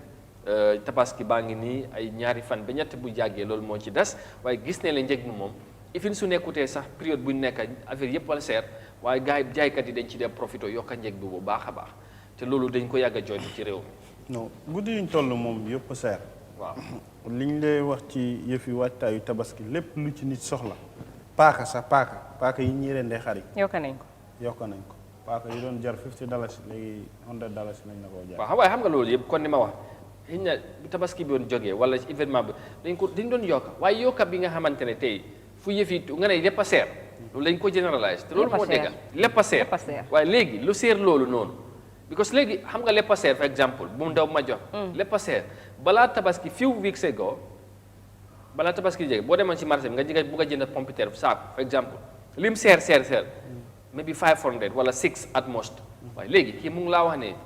ëpp na loolu xam nga moo tax parce que event bi wala tabaski bi moo tax gars yi ci dee profité yokk la ma ne la ci event bii ñu dëgmal à cette occasion paaka bu nga xam ne benn kër mun nañoo use paaka ñoom ñëpp ren di seen xar dem toppatoo seen soxla jaaykati paaka yi sax léegi Amadou paaka bu doon jar $50 $100 lañ la koy jaayee comme dama lay dimbale ci li ngay wax ma ne la loolu mooy suñ noom loolu mooy li nga xam ne mooy suñ jikko ñin bu demee ba event am muy occasion ñëpp gis ne nit ñi bés bii la ñuy xaar bés bii mooy jubluwaay bi ku nekk ne naa ci capitalise pour man ma tekkee ci doo xool ne jamono métti na ono sànn tey maak yow miy wax fii sax tey buñ nekkoon ci situation yi ñooña capitalise opportunity la ñoo def léegi nag nga jóge foofu ñëw ci dund bi nga xam ne balaa lii daanaka ñu ngi doon dunda méttit bi ono sànn mooy balaa tabaski bi ñu ngi doon dunda méttiti high cost of li nga xam ne moom moo nekk communities yi nga xam ne moom lañ soxla muy jimbo poobar soblek ni ko Massiré waxee moutarde yi nga xam ne balaa ngaa mari dafa gàmbur waaw yooyu yëpp tey demoon na ba nguur gi ne la dañuy jël mécanisme yi ñuy teg pour xool price yi ak dund bi naka lañ koy tegee ci table bi dëgg la wax nga ko dëkk bi ku jël xaalisam dugal ko ci business mënoo ko buum di ko buum mi waaye dañ dem beneen léegi dund bi yëpp fii lañ laa toog ak managing director bu ports ne lépp luy dund free tax la ci nguur gi def ne doo ci fay dara waaye ndax mu ngi reflect si ñin ci liñ koy jëndee loolu moo amul these are questions to ask businessman yi tamit buñ capitalise suñ kaw si occasion yu mel nii gis nga nit ñi bu nekkul tabaski bu nekkul weeru koor bu nekkul Christmas nit ñaa ngi lekk nit ñaa ngi dunda léegi bul bàyyi ba Christmas jot nga ne da ngay yokk li nga xam ne mooy dund bi because of ñëpp a ngi bëgg a celebrate bés bi bul bàyyi ba tabaski jot nga ne da ngay yokk dund bi ngir ñëpp a ngi bëgg a celebrate bés bi bul bàyyi ba korite jot nga def noonu fan lañ jëm ak kañ la ñuy am yow loo dajalee ci ñetti weer yi yëpp bu tabaski ñëwee nga sotti ko ci toog ay bor fekk la ci bu bés bi passé bu ñu rendee xar yi nga sol sa yëre nga ñib si toog ne $50,000 bi ma leb jooj kañ laa koy fay léegi loolu nekk problème ci sa bopp bi nga nekk di calculer yeneen 3 months yu nga xam ne te si ndawal bi sax booy daanaka doo ko am bu baax parce que yaa ngi lekk xam na yow waaw bor yi laa xaar déjà di problème si nga xam ne ñu ngi koo dunda understand nga te is lu nga xam ne dafa common si ñin societal problème la de exactly te ñeneen tamit dañ koy def parce que tamit doo ko mun a ñàkkaa def waaw ñeneen ñu ngi ci pression ci family pressure bi ko am na ñeneen ñi nga xamante ne societal bi pare ni ñoo déggee non affaire yi def waaw yow tey daf lay leer ne keppaar gi am ngeen liggéey de li nga mun a muñ understand nga man ma mun koo muñ Massiré mi jigéen munu ko tey Massiré daf koy leer ne lu métti ak fu mu ko munta lijjantee ba si julli du toog mu sol yére bi mu soloon ci korité bi ay moromam ñoo koy xool ne ko xoolal kii understand nga doomam bi nga xam ne mu ngi ci këram mu leer ko ne doomam dafa war a solu génn ànd ak ay moromam su ko bëgg a toog ne muñal tabaski benn fan la xale bi mënu koo daay jes xale moom kenn mënu ko muñ understand nga léegi nag nga war a spend si xale yi nga war a spend ci sa jabar nga war a defal sa doom understand nga xalaat ne dund baa ngi ñëw lu munta ñàkk la nga war a liggante xar exactly non xam nga xar sax li ma lay wax ma ne la loolu war a fay néegi luwaas daanaka wax ju ferank laayu la ndax li tax mooy am na yeneen kër yi moom maam boo ñeneen ñi moom boo fa yóbbu xar moom yow góor gi parewuloo loolu moom dañ laa wax ne foog mu ñëw dañoo door ci table bi loolu kay moom maa xam na waaw ñoom jigéen ñi de farata lañ koy waaye nag waaye am na ñeneen ñi moom ala kulli xaal moom li ma leen wax mooy tabaski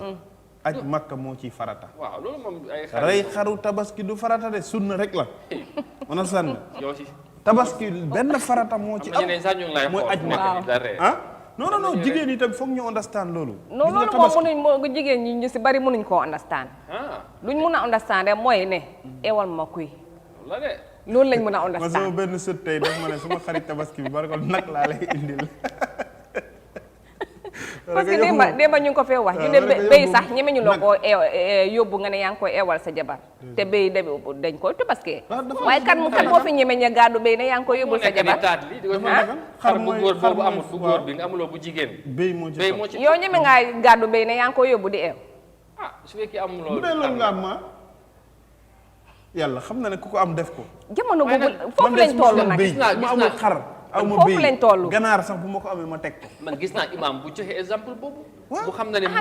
moom mu ne moom tey njëgi xaar jaaxalu ko wala mun na si bu ko ne sax mu teg ñett waaye daf ko indi ba ci julleekaay bi mu ne leen daf lii def pour exemple wane góor ne wala wane nit ñi ne lii nekkut nit bul def teg sa bopp li nga mënut boo amutee njëgi xaar bu góor ba amuloo bu jigéen mun ngaa def béy moo tax tey maa ngi nii ma def ma won leen lii lu farata nangu da ngay jënd siket bu baax ndeysaan gis nga bu amutee bu góor sax mun ngaa jënd bu jigéen li maa di wax nii démb xaw ma barki démb dama doon ñëw ma jot benn borom kër mu ngi téye siket bu baax mu ngi dem ak moom ma ne gis nga kii ndeysaan góorgóorlu na ba indi lii këram waaye bu demee sax dañ ko koy xeebal anasan te xamuloo nan la ko lijjantee léegi nag loolu tamit foog jigéen yi ñoom ñooy suñu yaay ñooy suñu soxna ñooy suñu sista anasan nga ñoom tam nañ xam ne lii is just a short period ak jamono tamit fu mu ok son la te jamono moo tëradi anasan nga ku nekk ci ñoom na understand ne tey jii lii dafay passé te suma doom yi dama leen war a amal ficco suma jëkkër dama am yaakaar ci ne bor bu ko tegu ci tabaski bii bu tabaski bi passé maa moom ñuy dundaat métit bi maa seede mu ngi koy wax fii weer ak weer nu mu jegee ngay fay luwaas onasan yaa ngi dunda onasan nga kaas pawa mu ngi seer paas yi ñu ngi nii mu ngi war a ñëw yokku te nit ñi foog ñu dem ñu ñëw loolu yëpp tey boo ko calculé benn bésu tabaski warta tax nga teg sa jëkkër ci métit bu nga xam ne dafay mel ni tey mu dee dem àllaaxira moo ko gënal ngir benn bésu tabaski rek onasan nga dañ ne la tabaski diggante bu gàtt la fi ñuy jullee ñaari ràkk yi ak fi ñuy rendee xar yi jeex na tag li ci des yëpp celebration onasan nga Arafat buñ ci eggee ba ujaaj yi def seen umra ba pare onasan nga jeexal seen aj ñoom tam ñu rey seen xar yi tabaski aj Makka ba jeex na te boobu mooy farata bi nga xam ne moo nekk ponkab diine l'islam te dañ ne la foog nga mën ko pour nga def ko onasan nga léegi nag yow ku munta aj nga toog fii xaru tabaski nekk sa problème mu tax nga tas ci sa sëy mu tax nga tongoo ci sa jëkkër ñàkk fayda keppaar gi loolu laa ma ne am ngeen ci liggéey lii moom war na ngeen ko mën a yaatal bu baax waaye daal li ci soo gisee ma ñu indi lii ñu waxtaane ko mooy fu jamono toll yombut métti na njëg yëpp a seer waaye surtout luñ soxla ci tabaski bi comme wax ngeen ko fii ay li nga xamante ne du mun a ñàkk ci tabaski bi xëy na sax am na fu mooy toll yeneen yi moom mun ngaa négocier nga xam ne xar bi moom dëgg moom mënut a nekk waaw coolaay bari waaye mun a nekk parce que amul waaye lu mel ni comme ay ñoom pompiteer ak ñoom soble ak yooyu moom poobar rek yow waxal poobar loolu yëpp foog mu poobar pour mariner bi sax foog mu bokk ci te loolu nag tamit gars yi fu la ñoo profité wax na la ci Korité bi nguur gi génnoon nañ ci statement di woon jaaykat yi waaye this time dégguma ci dara gisuñu fi dara te dafa mel ni keroog de ma seen interview bi bu waaju ne nag xaw ma 90,000 xaw ma waaw maa ngi dégg laa mu ne booy ma ne dem leen la ca carton ganaar ñaata la jar ma ne ko mooy jàmm de waaw de 90,000 léegi loolu nag doy na waar dégg nga loolu yow xarit mi du 75 ay xel 75 45 35 nag 90 moom war naa nangu loolu laa lay wax léegi moo tax ñu bari ñu ngi flop tamit yéen nag parce que nga xam ne yow mënuloo yow kenn booy mënuloo am doo mën a génne moo tax yàlla dafa bëgg li woykat bi waat yàlla du teg kenn li nga mënul yàlla sonalul ñu de parce que mu ne yow bu fekkee ne mënuloo am na 7 nit ñu nga xamante ne mënu leen mun leen boole seen doole ngeen jëndali ngeen nag ngeen def ko te loolu moom foog naa yëpp mu ngi am ñëpp tabaski leew la because affaire yi yéene yàlla moom bëggut ci du deret bi du ndawal li soxla ci dara lu mu ci rek mooy ragal yàlla bi la si soxla soo loolu rek moom moo ci am solo ñu ñaan tamit yàlla yombal yëpp xam naa ne comme maam waxee rek suma mbokki ji ñeene suma mbokki jigéen ñi ñu dimbale seen jëkkër yi parce que ñoom rek ñoo mën a dimbale seen jëkkër yi su la indilee béy jëlal su la indilee xar bu jigéen jëlal xam ne loolu yëpp tubaski la mun na tubaski waaye nag doy na waar te boo amee ren xëy na fi su fekkee ne béy bu jigéen la ren nga muñ ci nga muñ ko ngir yàlla nga xam ne situation bi moom moo toll foofu mun naa fi ak déwén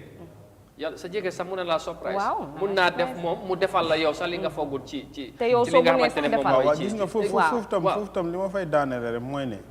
dañuy dimbalante nañuy yërëmante ni xam ne yàlla moo bind ci jëmmi Amadou ji mu jël juróomi baaraam yi ñu ñàkk am understand noonu la yàlla defee suñ àdduna mu dëxañ ko ci ne am na ñu yàlla may ñu ngi am lu ne gàññ ñooñu tamit yu mel nii bu xewee ngelawaay nañuy dimbalee aji néew doole yi understand nga tey mu leer la ne Amadou yaa ngi def ay millions of dollars ci sa account mun ngaa dem may ko ku nga xam ne ci ay caaxaan ak ay pasar la nekk bés bii tey nga war a jël benn $10,000 understand nga jënd xar jox maasire mu yóbbu ko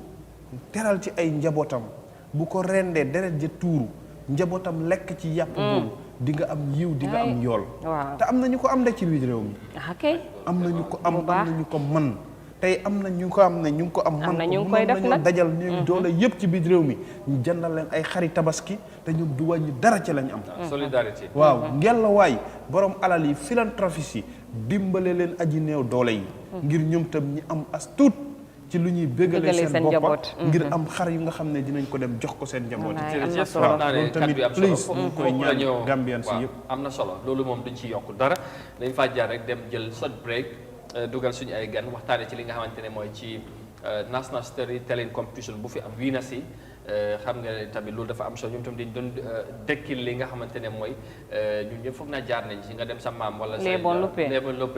loolu dafa am solo daanaka loolu amatul waaw loolu amatul léegi gaa ñu ngi koo dekkalaat waaye ci beneen façon wiina si gos bu ñu doon dem ci finance yi ñëwoon nañ fii gannaaw bu ñu defee na finance yi ñenn ci wiina si lañ am fii tey foog naa one of them moo fi nekk mu wax ñu expérience bi ak naka la fiil ak yu mel noonu dañoo dem jet break den ñu ñëwaat suñu waxtaan ak moom tuuti rek dañu ubbi laan si ñu jël seen call si lu ñu fi jot a waxtaanee naka ngeen ko gisee ak tamit leneen lépp ci programme bi dem ñëwaat léegi incha allah.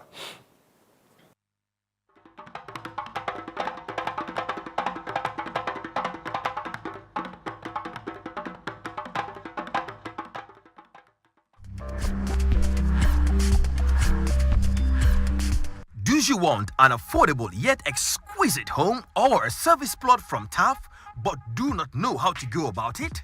Worry no more. Let me walk you through the process. 1. Book a viewing with us. 2. Agree on a payment plan you are comfortable with. 3. Fill out a reservation form. 4. Take your time to review, ask questions, and when satisfied, you can proceed by signing our sale agreement. And 5. Pay a deposit and sale is confirmed. From there, you can walk into your home and enjoy the real TAF experience, or still be a proud owner of a service plot from us. It's that simple. Book a viewing today.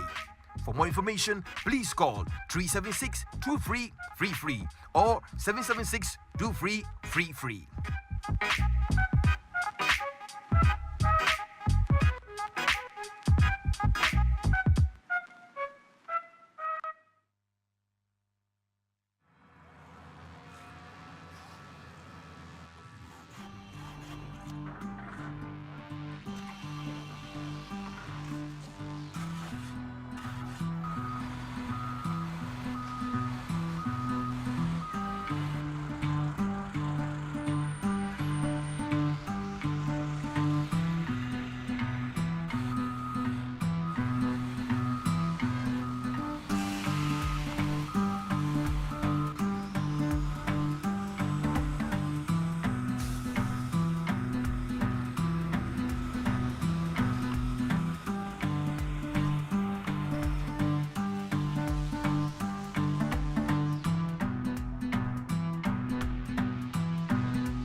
All right, welcome back, and thank you very much for joining us. And just to remind you, you are, of course, watching the Thursday's edition of the Good Morning Africa program right here on Africa TV. And, of course, we were discussing some very important matters. As you know, agriculture is the backbone of the country, and, of course, we can't relent on, of course, talking about that or talking about it. We think it is essential that we keep talking about agriculture. We need to empower ourselves and empower and promote agriculture in this country. That's what we believe. That's why we will keep talking about it. Another thing we were talking about, of course, is about the high cost of food commodities or essential commodities in this country, especially that the Tobaski is approaching. So we also feel the need to discuss about that as well today. So now we are moving on to something else, and now we want to talk about the maiden edition of the National Storytelling Competition that was organized by the Young Writers Association of the Gambia, when, of course, the finals took place not long ago, and the winners are here to help us understand how it all panned out and how they feel the experience and all that. And Dream Partners group, I think, if I'm right, they will help me, are the winners. So two of them are here. dañuy wax ak ñoom su ko defee dinañ continuer waxtaan bi ci leneen gannaaw bu ñu waxee dund bi wax tamit li nga xamante ne mooy mbay mi dañu bëgg a wax ci aada daanaka parce que lépp ci suñ aada la bokk wala suñ nekkin wala dëkkin sax su la neexee li nga xamante ne organise nañ ko ci competition bu ñu ci def ci wàllum national storytelling competition mu nekkoon njëlbeen yow muy am ci réew mi su ko defee gannaaw loolu nag ñi win ci competition bi ñoom lañ fi am pour ñu wax ak ñun lan lañ ci jàngee ak naka la mbir bi meloon am nañ ci Dream Partners Group ñoom ñoo win competition bi seen winners yi ñu ngi fi Amadou Camara kooku suma tooma la ak Abdoulaye O Diallo ñoom ñaar lañ am ci studio bi to start with Tom Amadou ñu bàyyi la nga nuyoo thank you for coming and then appreciate nañ leen ñëw ci studio bi nuyu tamit seen ki waral seen teewaay fii mooy Mot Lamin Sow moom suñu waay la so moom tamit he played a integral part ci organise ku si competition bi but first nga nuyoo ñuy seetaan sa family ak sa friends ak everybody right now yeah. ok asalaamaaleykum everyone. waaleykum salaam. képp ku mëntu nekk di seetaan Eyeafrica TV right now nuyu naa leen ne ñëpp family si friends si ak suma filo si yeah okay so kontaan nañ torop mais bi xam alhamdulilah ñu sant suñu borom ak Modou Lamine ku organise ko ñu jox chance bi ni yeah all right thank you naa nañ ñëwaat ci yow ñu dugg ci biir waxtaan bi ñu bàyyi tamit Abdoulaye O Diallo moom tamit mu nuyoo ak ñuy seetaan ak ak moom tamit yëpp friends ak everybody then we get into the discussion Abdoulaye naka nga def. Assalamualaikum warahmatullah. I am Abdoulaye O Diallo, also known as OJ, and a co-winner of the National Storytelling Competition, an actor, basically an entertainer. Alright, I'm really happy to be here and to share my experience about the competition that we recently won at the Alliance Franco a few weeks ago. So proud to be here. Okay. So let me start with you then. Of course, good to have you. Because let me say OJ. I know you may prefer that. I'm gonna halay mom. Nickname si def len dine. Yeah. So you are the co-winner, and of course, but tell us. Let's start with the preparation leading to the finals. I'm not you speak in English somehow, and then arms will come in the wall of and then you jahas bahas affaire rek for the better understanding. So by the time xamna nañ ko gëna localize parce que lu ñoo wax walu lebon ak lupen la, but just briefly to help our viewers tamit ñi nga xamné ñu ci diaspora they would want to understand what we are talking about. How was the preparations like as competitors, and for the first time you have other contestants like you, and you are going for a final, and you are a group among yourselves. How did you work together to prepare for the final? How was it like? All right. The competition really was tough. It was like between 30 contestants. Yeah. And then the first round, it was a video. Like we need to record the story and then do it in a video form. And then from there, marks will be allocated. And then the next round was a performance, a live performance, which we did at the Alliance Franco. And then 10 people were shortlisted for the finals. So there we were able to make it as second position in the semi-finals. So then we prepared well for the finals because we knew we were coming for the first position in the finals. So we work harder with our people, our team. We make sure that we get it. Though it was tough, like rehearsals, we were on exams too, was exams. So like balancing things was very difficult on us. But still we managed and we were able to do it. So. You were able to do it. Well done, and congratulations for that, because it was a teamwork and you were on exams as well, like you said. But what do you think that was that thing that binds you together, and you think you are going in for a competition? Yes, exams are on, but you needed to go there also and compete well and win that first prize. What was that inspiration behind that kept you together and think you need to do what was needed to be done rightfully to get the ultimate objective of winning the competition? You know, like basically we are lovers of performing arts. Anywhere that performing arts is, we always want to be there. So when we saw the flyer about the competition, we were still on exams, but I sent it to my partners and told them, bro, let's go and get this. So they were like, yeah, it is really good, we can get it, we can do it. Even though we are busy, but we could balance the time and see how to do it. So then, like, we were just few, but then we look for our friends. How much of you were in the team? We were three. 3 of you? At the beginning, yeah. Okay. Yeah, so 2 of us were the people like narrating the stories, but then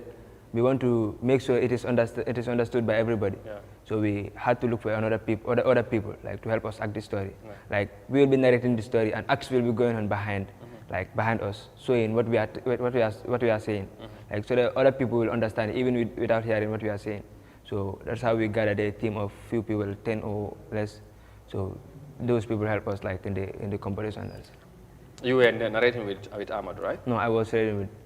but he is not here today. Okay, he's not here today. Okay, that's great. I'll come back to you because we're in a moment, so we can get into the finals when you get inside. What helped you? What do you think helped you to win? And what were the advantages and all that over others? But Amadou, you also competed, and then su ko defee yow ñu wax ci olof because yow moom ñu def ko làkki ndongo teed waaw boobu moom mooy gën su ko defee nga wax ñu yow tamit experience bi naka la meloon ak den lan ngeen feel as a team, you know, ngeen bokk ci first time competition bi nga mooy storytelling la mooy nga lépp wax li nga xamante ne mooy dina ñu lay déglu. Abdoulaye wax na ko first bi mooy on a video, but second bi da ngay ñëw taxaw ci kanami nit ñi nga wax ñi lay dégga. So loolu naka ngeen ko waajalee ba ngeen ñëw eventually ngeen mun a wen. Okay, comme isuutoon daal di nga isuutoon suñ kaw. You understand? waaye ñun lu ñu jàppale sax moo nekk comme ñun comme nu mu ko waxee rek we are lovers of performing arts. So ñu loolu moo ñu jàppale, we are into acting, drama, writing scripts. So loolu moo ñu dimbale woon. So national storytelling competition bi dafa relate ak loolu. So it's all about speaking ak nga act ko. You understand? So léegi moo tax second round moo nekk semi final bi buñ demoon. So it was in a drama sort of. So ñoom dañ nekk di speak si kanam ak si nekk di daw si kanam. So ñun loolu daf ñu jàppale bu baax because ñun ñëpp daanaka dañ yàgg si actor acting since junior school. So loolu moo ñu dimbale because it was all about acting. So dañ ko rehearse well ñu jël suñ time si school bi rehearse ko over and over. So loo xam ne dafa easy woon si ñun daal loolu moo ko yombaloon suñ kaw. So because stage moom nekkul loo xam ne it was new to us. Then we are used to it. Okay, miinoon ngeen ko bu ngeen ñëwee daanaka. dañ ko miinoon. So loolu moo ñu joxoon courage bi. pour faire pour dem si moom. So moo tax after second moo nekk semi final bi. ñu génnee second position. waa sant yàlla comme 10. top 10 la so ñu dem si finals bi ñu prepare well so ñun si compétition yu bëri lañ involve woon daal so dafa fekk jógee ne si benn ñu génn fa ak second position. So we are not happy with that second position. So loolu daf ñu jox courage bi ñu ne non bii moom duñ nangu ñu demaat fële xam nga ñu accept defeat. So loolu moo ñu joxoon zil bi courage bi ñu ñëpp ñu try ñu jox time pour living competition bi ñu try with even with the exams so ñu jox time suñu bopp rek rehearse bu baax am ko si ñun mu nekk si ñun. So loolu moo ñu joxoon courage bi bu ñu demee foofu noonu we did wonders. kon yéen bi ngeen doon dem ci final bi gisu leen dara xanaa win da ngeen gomoon ne. comme wat mais yéen a yóbbu affaire yi. because da ngeen ko liggéey. dañ ko liggéey because after performance bi sax soo xoolee crowd bi ak réaction yi nit yi sax. that can tell well that comme ñii def nañ dara. we are hopeful balaa results yi di génn sax xam nañ ne bii moom incha allah dinañ ko jël. am na solo mama dégg nga xale yi wax nañu expérience si waajtaay bi ak final bi ak ni ñu ko defee ba win ko soo amee anything ak loo ci bëgg a yokka waaw man comme ni nga ko waxee rek bi ñuy junj ñoom seen dugga si mooy ne léeb dafa nekk aada ak cosaan bu nga xam ne ñun dañ ko doon na ci sunuy maam waaye tey daanaka dafa xaw a dee ci biir réew mi tey xale yu mel ni yéen naka la inspiration bi ñëwee ba ngeen bëgg a dekkal lu nu mel am na ñu ko organise waaye yéen boo leen participer tutoon daanaka ok event bi du doon successful as ndaw yéen ñëpp yéen a ngi dem school wax ngeen ko fi ni ma ko déggee mooy yéen a ngi boole woon rehearsal bi ak seen exams yi ngeen nekkoon bopp yaa ngi tàngoon waaye ay maam moo leen yar wala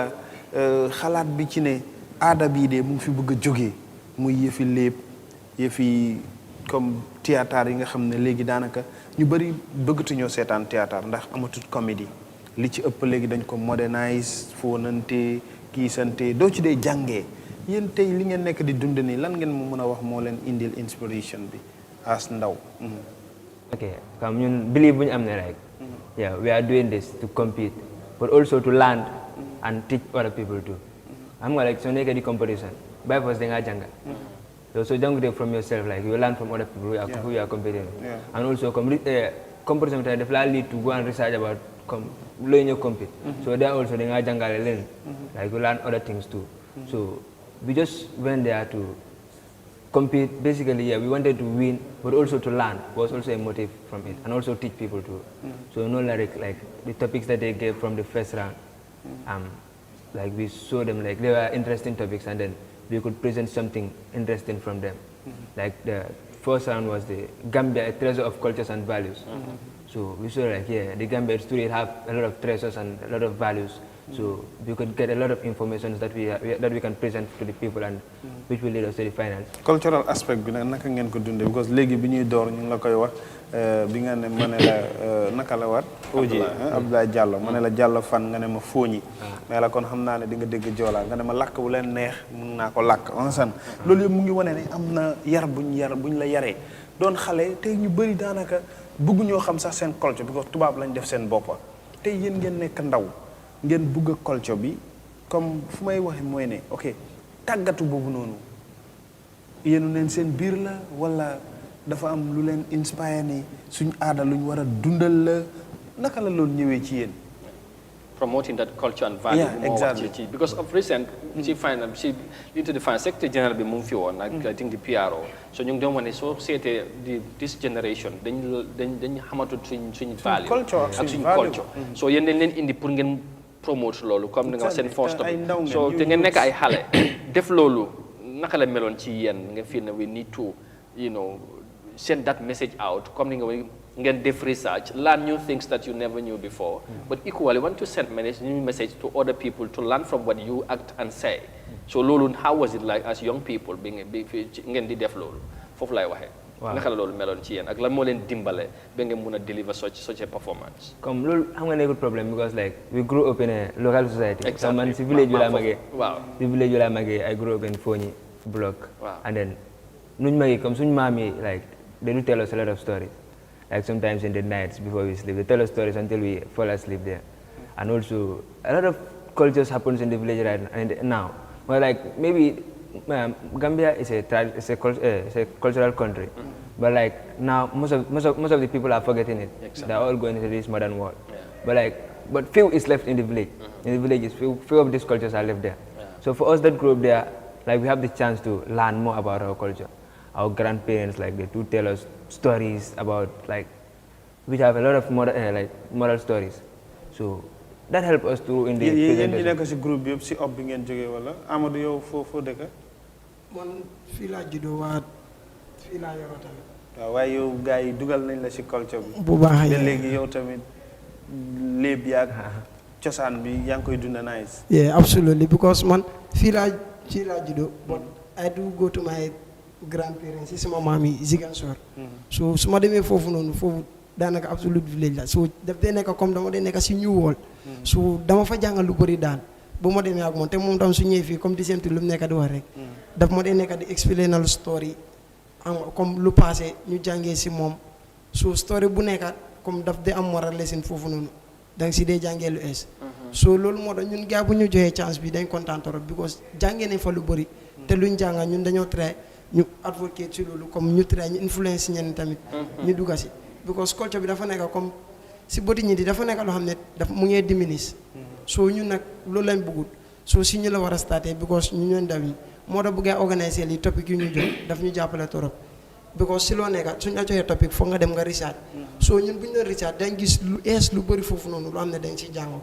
so waaye yomb na because of yéen a ngi koy dunda comme ni ko exactly xam nga nag story tamit comme am na comme noo ko dee yóbbee comme soo xamante naka la sax comme like you might doo ko mën a def mu correct so but like we have been hearing stories like every now and then from our parents, our grandparents. So we'll come how to structure our story and how to make sure we win it. Because we had the experience we have been hearing it directly from our grandparents. Okay, with environment being nekk léegi yéen ñëpp ku nekk ci 30 secondes ban story nga mun a joxe rek léegi nii ci léeb bu nga xam ne kiy déglu dina ci gis boppam ci yow commencé ko ci yow Amadou bu la nee sax nga def ko si Joola wala ñu mayu sax buñ def si final bi sax xëy na boobu naa gudda ak performance ba narrate comme just a hint of narration bu nga xam ne kii toog di seetaan nga xam ne ñii xam ne lii leen def si final bi ay artiste lañ ay star lañ mayal Joola yi seen waajtaayu tabaski rek xam nga Joola yi dañuy sonal pël te ñun ñëpp ay pël lañ ci bu tënk rek Amadou yéen ñaar yëpp mun ngeen a xalaat ku nekk ci yéen rek ci lu gàtt lu nga xam ne mun nga maye benn léeb bu gàtt bu neex rek ñun ñëpp ñi enjoy suñ boppa ñi reyandoor waaw mooy loolu te taay mu tabaski moo xew waajtaay bi joolaay ak séeréer yi ñoom ñu ngi koy waajtaay bu métti waaw su fekkee ne xëj na loolu comme xëj na préparé ko na nekkaan issue bi should move on ngeen xalaatal loolu wala seen performance si final bi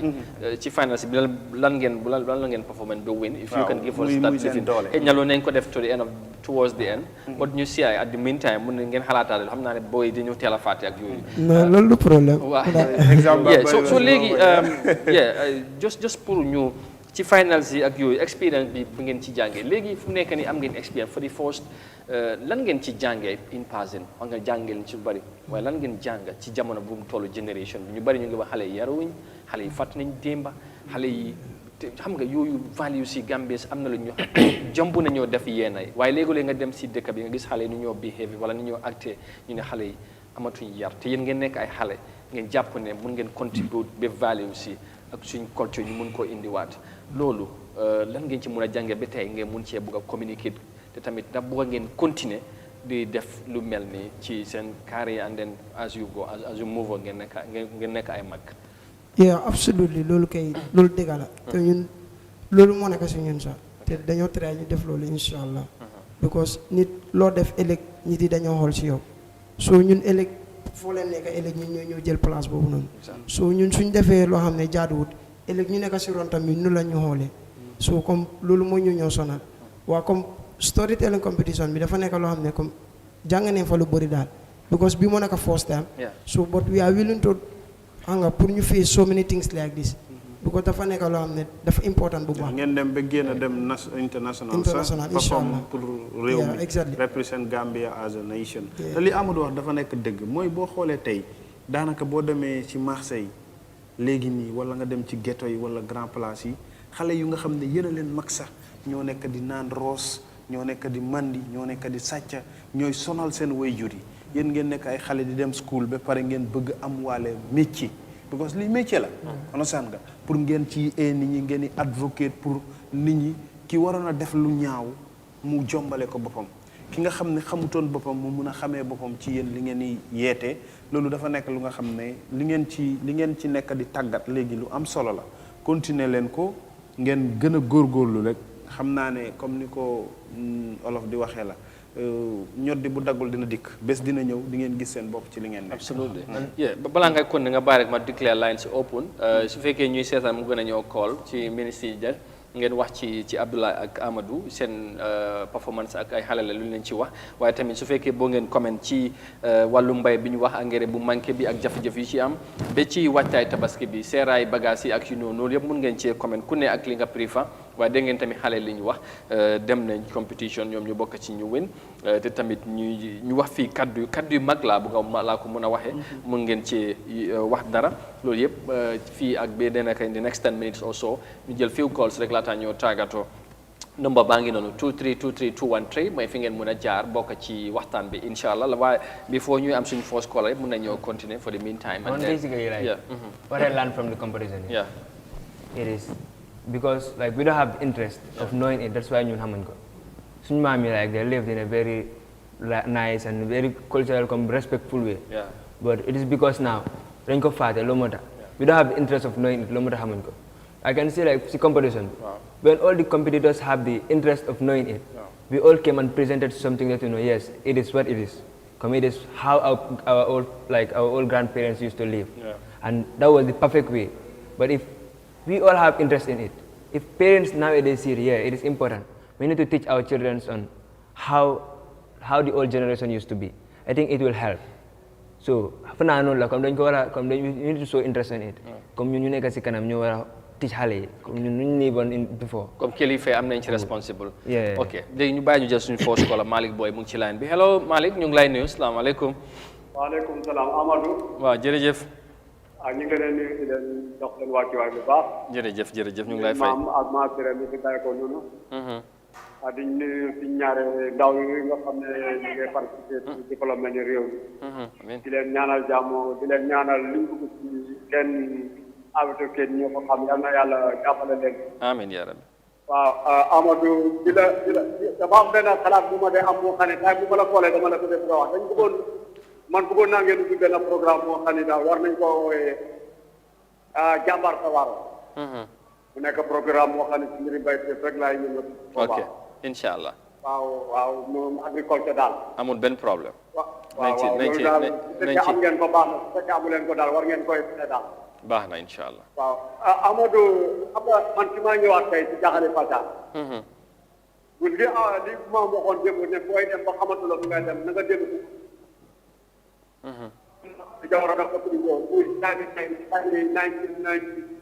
87, 88, 89 ba 90. Jaxale Fata régime bi ñu doon doxee. régime bu nekkoon système bu baax la woon maa la daan génn comme ni nga xam ne nii ne lañ ko buyoo ci baykat yi. waaye léegi loolu fi ñu toll nii si Yahya Jammeh ñëwee jël système boobu ñu ñàkk ko bépp yàlla tey bi système bi fa nekk mënut a baax waaye noonu ñu delluwaat gannaaw. seetaat système boobu ba xam ndax mën a baax wala déet. waaw foog naa ne daal su fekkee def nañ ko dina sane daal. waaw incha allah. waaw te ba pare comme ni ngeen waxee ci engrais bi loolu moom comme ni ko Amadou waxee ne boo amee comme nag yi fi ñu tëdd. foofu ak engrais bi ban moo gën a mën a baax. xam nga nag yi fi ñu tëdd mën na laa baax xaalis yëpp yoo xam ne nii. bu fa nag tëddaatul loo ko bay mu baax. waaye engrais bi at bu nekk dañ ko fa def boo ko fa def rek doo ko jógee dara. xam nga laa si amoon daal man jiw rek maa ngi jënd ak $10,000 si laa jënd jiw. engrais rek maa ngi jënd up to $10,000. xam nga ñaata saaku gerte la am ñetti saaku gerte la am. yaa dégg la de. kon loolu bi comme ni la am doon wax mu ngi noonu. soo ñëkkal la dox leen di dimbalee baykat yi daal loolu daal su ko mën a amee daal moom mooy li nga xam ne ni mooy di def. jërëjëf waaw di leen jërëjëf Malick ci contribution bi am na solo ñu ngi lay gërëm bu baax ci li nga wax yëpp daanaka kilifa yi xam naa ñu ngi dégg te war nañ cee mën a bàyyi xel bu baax a baax yes mu ngi noonu ko yéen tam mun ngeen def comme moom ngeen mun a jaar ci line bi nomba baa ngi noonu 23232 213 fi ngeen mun a jaar bokk ci waxtaan bi ak xale yi dégg ngeen lañ ciy wax waaye tamit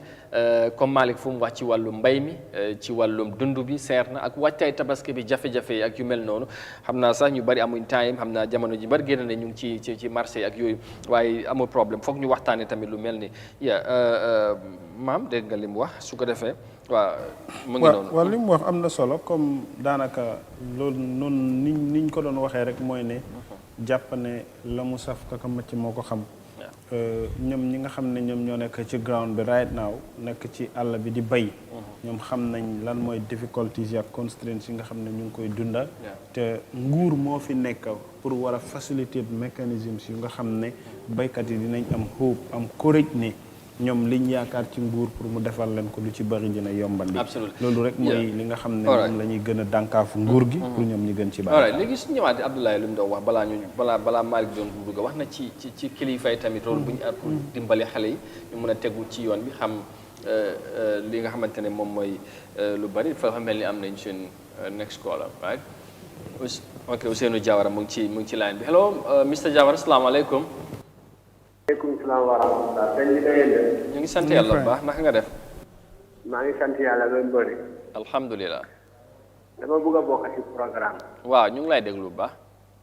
waaye comme seen post koola boobu noonu luñ wax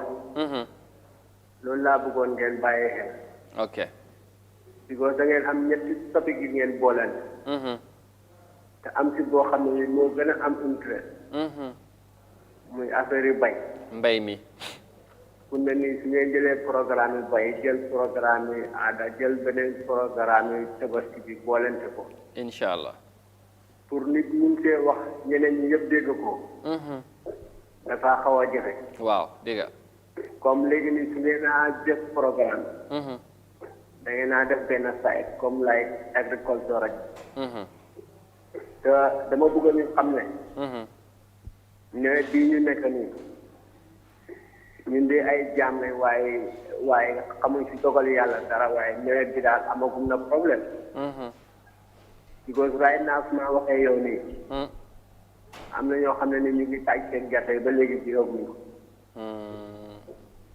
fu mu ne nii am na gerte yoo xam ne nii ñu ngi tontóor léegi imagine que ñaari gerte yooyu noonu ban moo war a mën a baax waaw loolu affaire la de kon dafa mel ni jafe-jafe commencé nay am waa ki taaj gerte bi léegi nii bëgg a koo ji kooku mu ngi yaakaar ne dina baax la ki ji ba saxle moom itam mu ngi yaakaar ne dina baax te ñun ñëpp benn nawet bi lañ yaakaar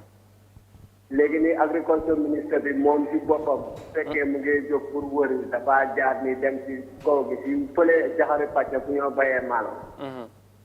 te Gambie su nekkee 100% 1% rek ñoo see bay maalo so di other 95 yëpp da ngaa gis ne gerte dugub mboq yooyu la ñoo bay yow sooy jógee ngay dem di wëri tooli maalo kese ñuy bay gerte ñuy bay dugub xamoo seen problème xamoo seen benn condition te bu ëllëgee nga bëgg a taxawal bëskili gerte ana bëskili maalo fan lañ ko mën a taxawal ci biir Gambie ne fii dañoo jënd maalo dëgg la amul so nañ bàyyi xel nawet bi si ne baykat yi si lañ bokk baykat yi maalo bi dëgg la si la bokk waaye li ëpp doole si baykat yi Gambie bi yëpp gerte ak dugub ak mboq la ñoo bay incha allah jërëjëf soo fulalee maalo bàyyi gerte taxawal bëskili gerte fan ngaa jëmee gerte dama bëggoon suñu agriculture ministre bi presel ni nii nawet bi toll nii mu jóg mu kon ko am nawet bi fu mu toll because nawet bala ngaa mën a wax ci dara rek nga xam nawet bi lan la mel ku taaj léegi nii gerteem pour war koo ji ak ki nga xam ne gerteem bi sax na war a tontóor léegi ñaari gerte yooyu noonu suñ bëgg a baax ban mooy baax waaw loolu affaire la waaw loolu moom dafa mel ni jafe-jafe commencé may wax ak yow nii suñu de nii may wax ak yow nii Amadou waaw am na ñoo xam ne nii fii nii si kaw gi fii nii ñu ngi taaj seen gerte yi ñu ngi ko yaakaar pour ji waaw boobu affaire am na ñoo xam ne nii ji nañ ba pare seen gerte yaa ngi tontóor waaw léegi ñaari gerte yooyu fu ci bëgg a baax benn bi dana yàqu waaw léegi agriculture bi ñu ngay wax engrais waaye saa yi nawet bi war a njëkk a foundation defar ko ba mu pare ñu xam fan la ñoo teg ci tànk exactly waaye yow boo bëgg a wax saako gerte 2000 fi nga ko war a def yaa ngi ko taaj ci néeg bi nii yóbbu ko soo jëndee engrais foo ko def foo koy def le waaw jërëjëf waaw affaire la de jërëjëf xam naa ne nañ bàyyi xel incha allah because Gambie bi ñun ñëpp ñoo ko bokk waruñoo nekk ne agriculture is the backbone of the country ñuy am fa rek waaye just loolu dafa tey si maawut bi rek waaye egg ci biir xol bi dégg la jërëjëf lépp ci biir xol bi because bay amul benn réew bu ko tuuti la ok jërëjëf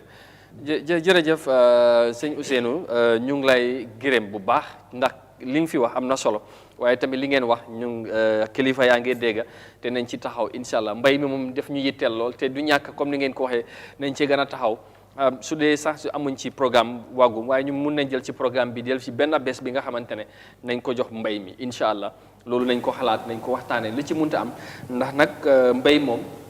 kenn du ko wax dafa am solo ci réew incha allah jërë ngeen jëf ci loolu maam ji bi dafa dégg nga li gaay wax te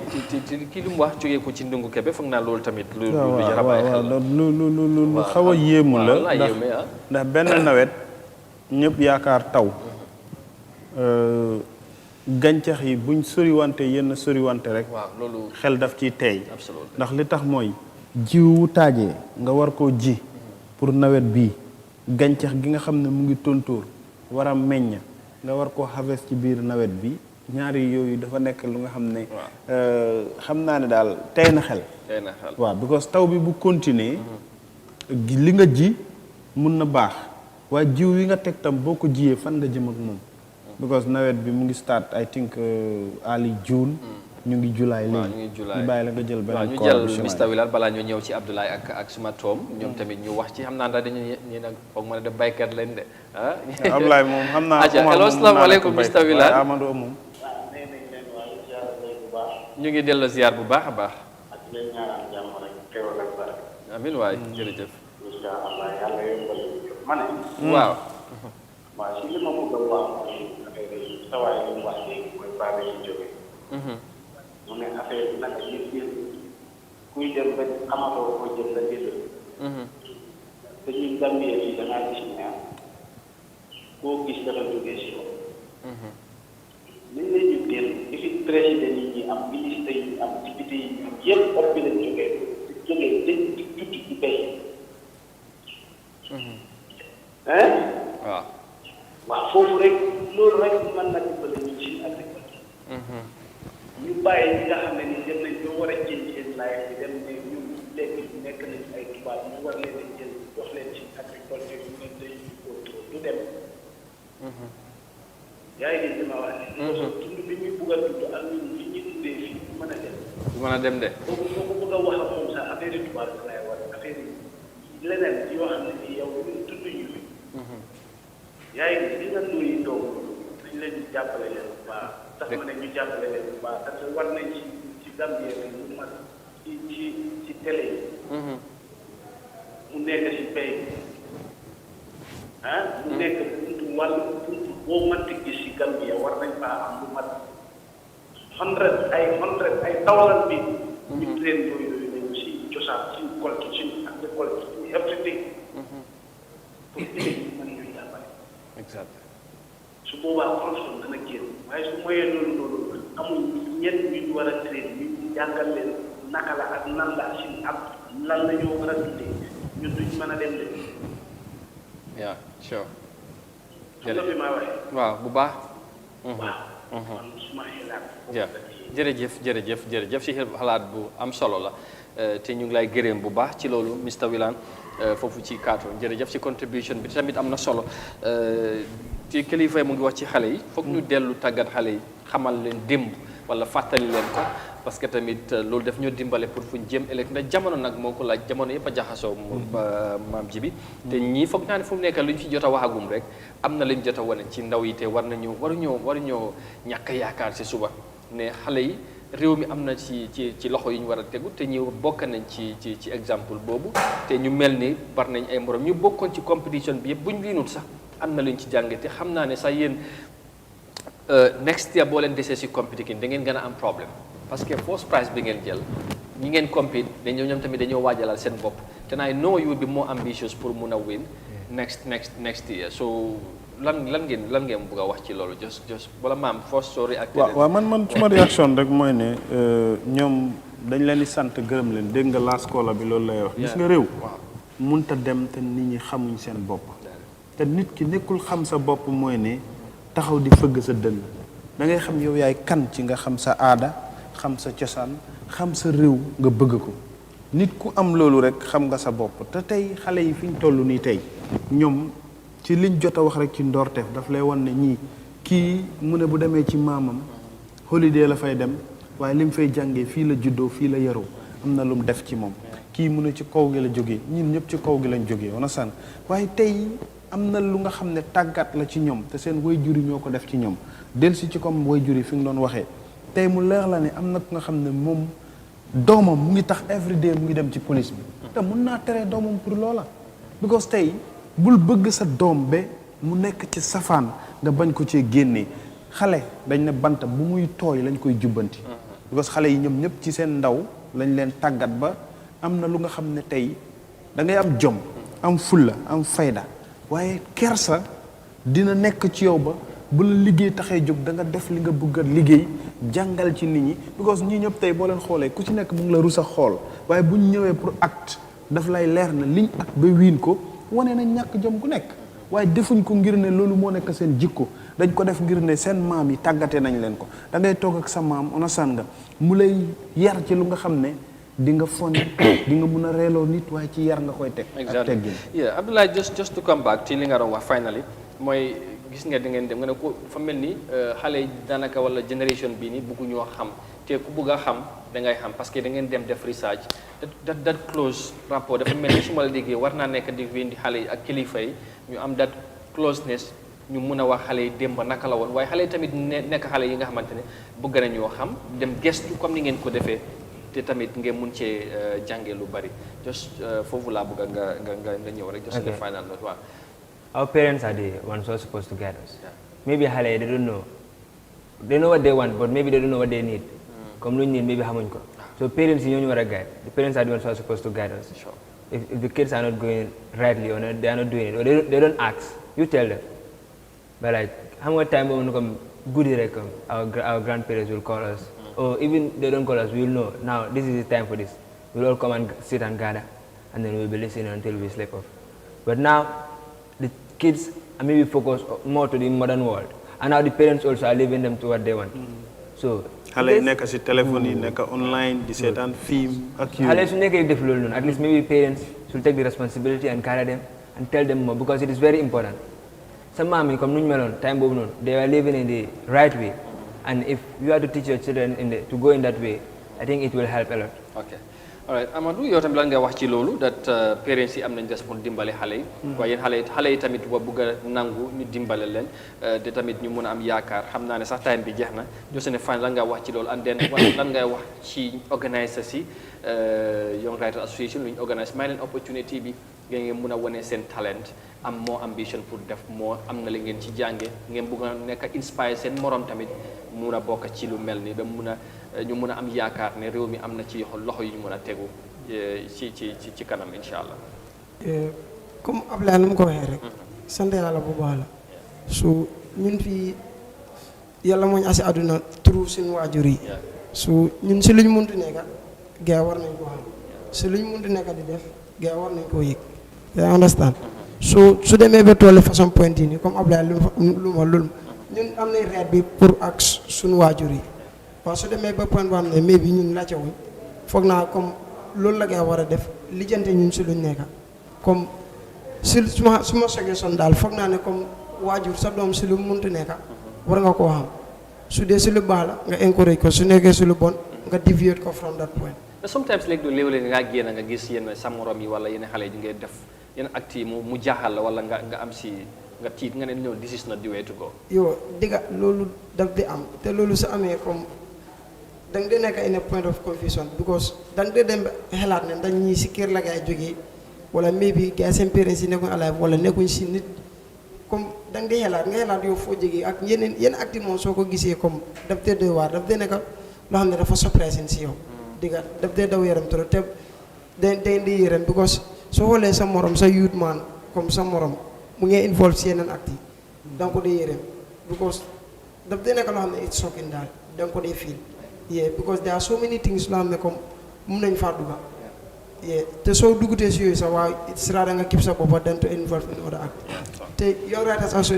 Association bi tamit ñu ngi leen a jaajëfal bu baax comme tànk leen bu baax ML ak gaayam yi because ñoom ñoo ñu jox opportunity bii nii expose sumu boppa si media bi worldwide ñi taa ñu seetaan ñoom ñoo ñu jox chance bi nii pour ñëw tey fii nii because of competition bi ñu ngi si gaay so ñu ngi leen a jaajëfal bu baax gaay jàmmaar lañ train nañ trop. Thank you. nan nga mën a fàttaliku ci sa maam ci lu gàtt rek boo leen daan toog waxtaan time bi jeex na xadi mu ne time bi waaw jeex na boobu dañu ko lebal bi next time. waaw Thank you Amadou. dinañ leen invite waaw. Yeah, word to the organizers, what would you say to ML and the team for giving you the chance and opportunity ba nga mun a showcase your talent and all that just in 30 seconds. Okay, I will say a big thank you to ML for giving me the platform and giving us the platform. I mean, like we really appreciate it, and then we get the chance to expose ourselves and to show the talents that we have, and also it becomes a motivation to all of us. Like we did it, we win. We have more efforts to do more. Okay. Because now, comme ñun def nañ ko jàng nañ lu bari gis nañ lu fa nekk, we'll have the zeal to learn more and to know more. So thank you to ML and his team. Thank you for coming, and thank you and congratulations once again for Imagine Winners. Thank you. Jërë ngeen jëf ci loolu Amadou Camara ñu fàttali ak Abdoulaye O Diallo ñoom ñaar ñoo fi ñëw pour wax ñu expérience bu ñu am ci compétition maam jërëjëf xam naa ba suba incha allah. sant ngërëm da lay ñaal jox gars yi dig daje ba suba ngeen continue di topp Eyeafrica TV yow Pan Africanist TV wax nañ leen ko gis ngeen seen doon screen si yéen ñëpp mun ngeen a cuun li nga xam ne mooy suñ frequency bu ees bi muy Eyeafrica Plus ngeen am tamit Eyeafrica beneen bu nga xam ne tamit lépp loo leen di am ci Eyeafrica bii di ngeen ko fa am te mu gën a leer mu gën a set mu gën a am quality ni ngeen ko bëggee lépp pour satisfy yéen ñi nga xam ne yéenay suñu seetaankat yi la jërë ngeen jëf ñi yendoo jàmm thank you maam Jibi jërëjëf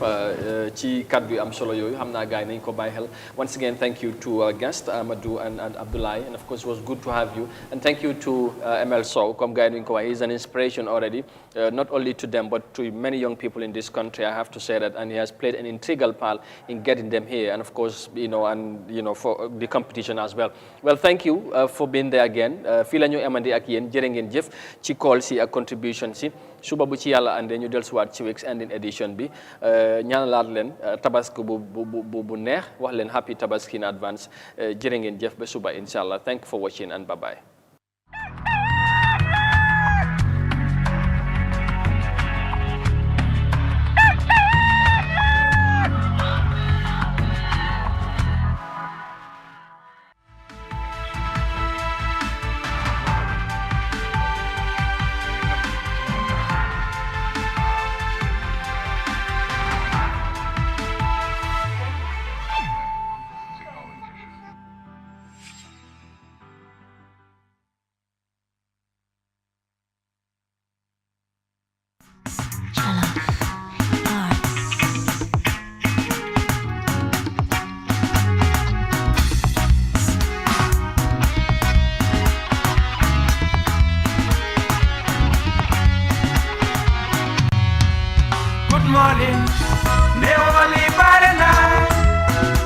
I'm ready for a good day.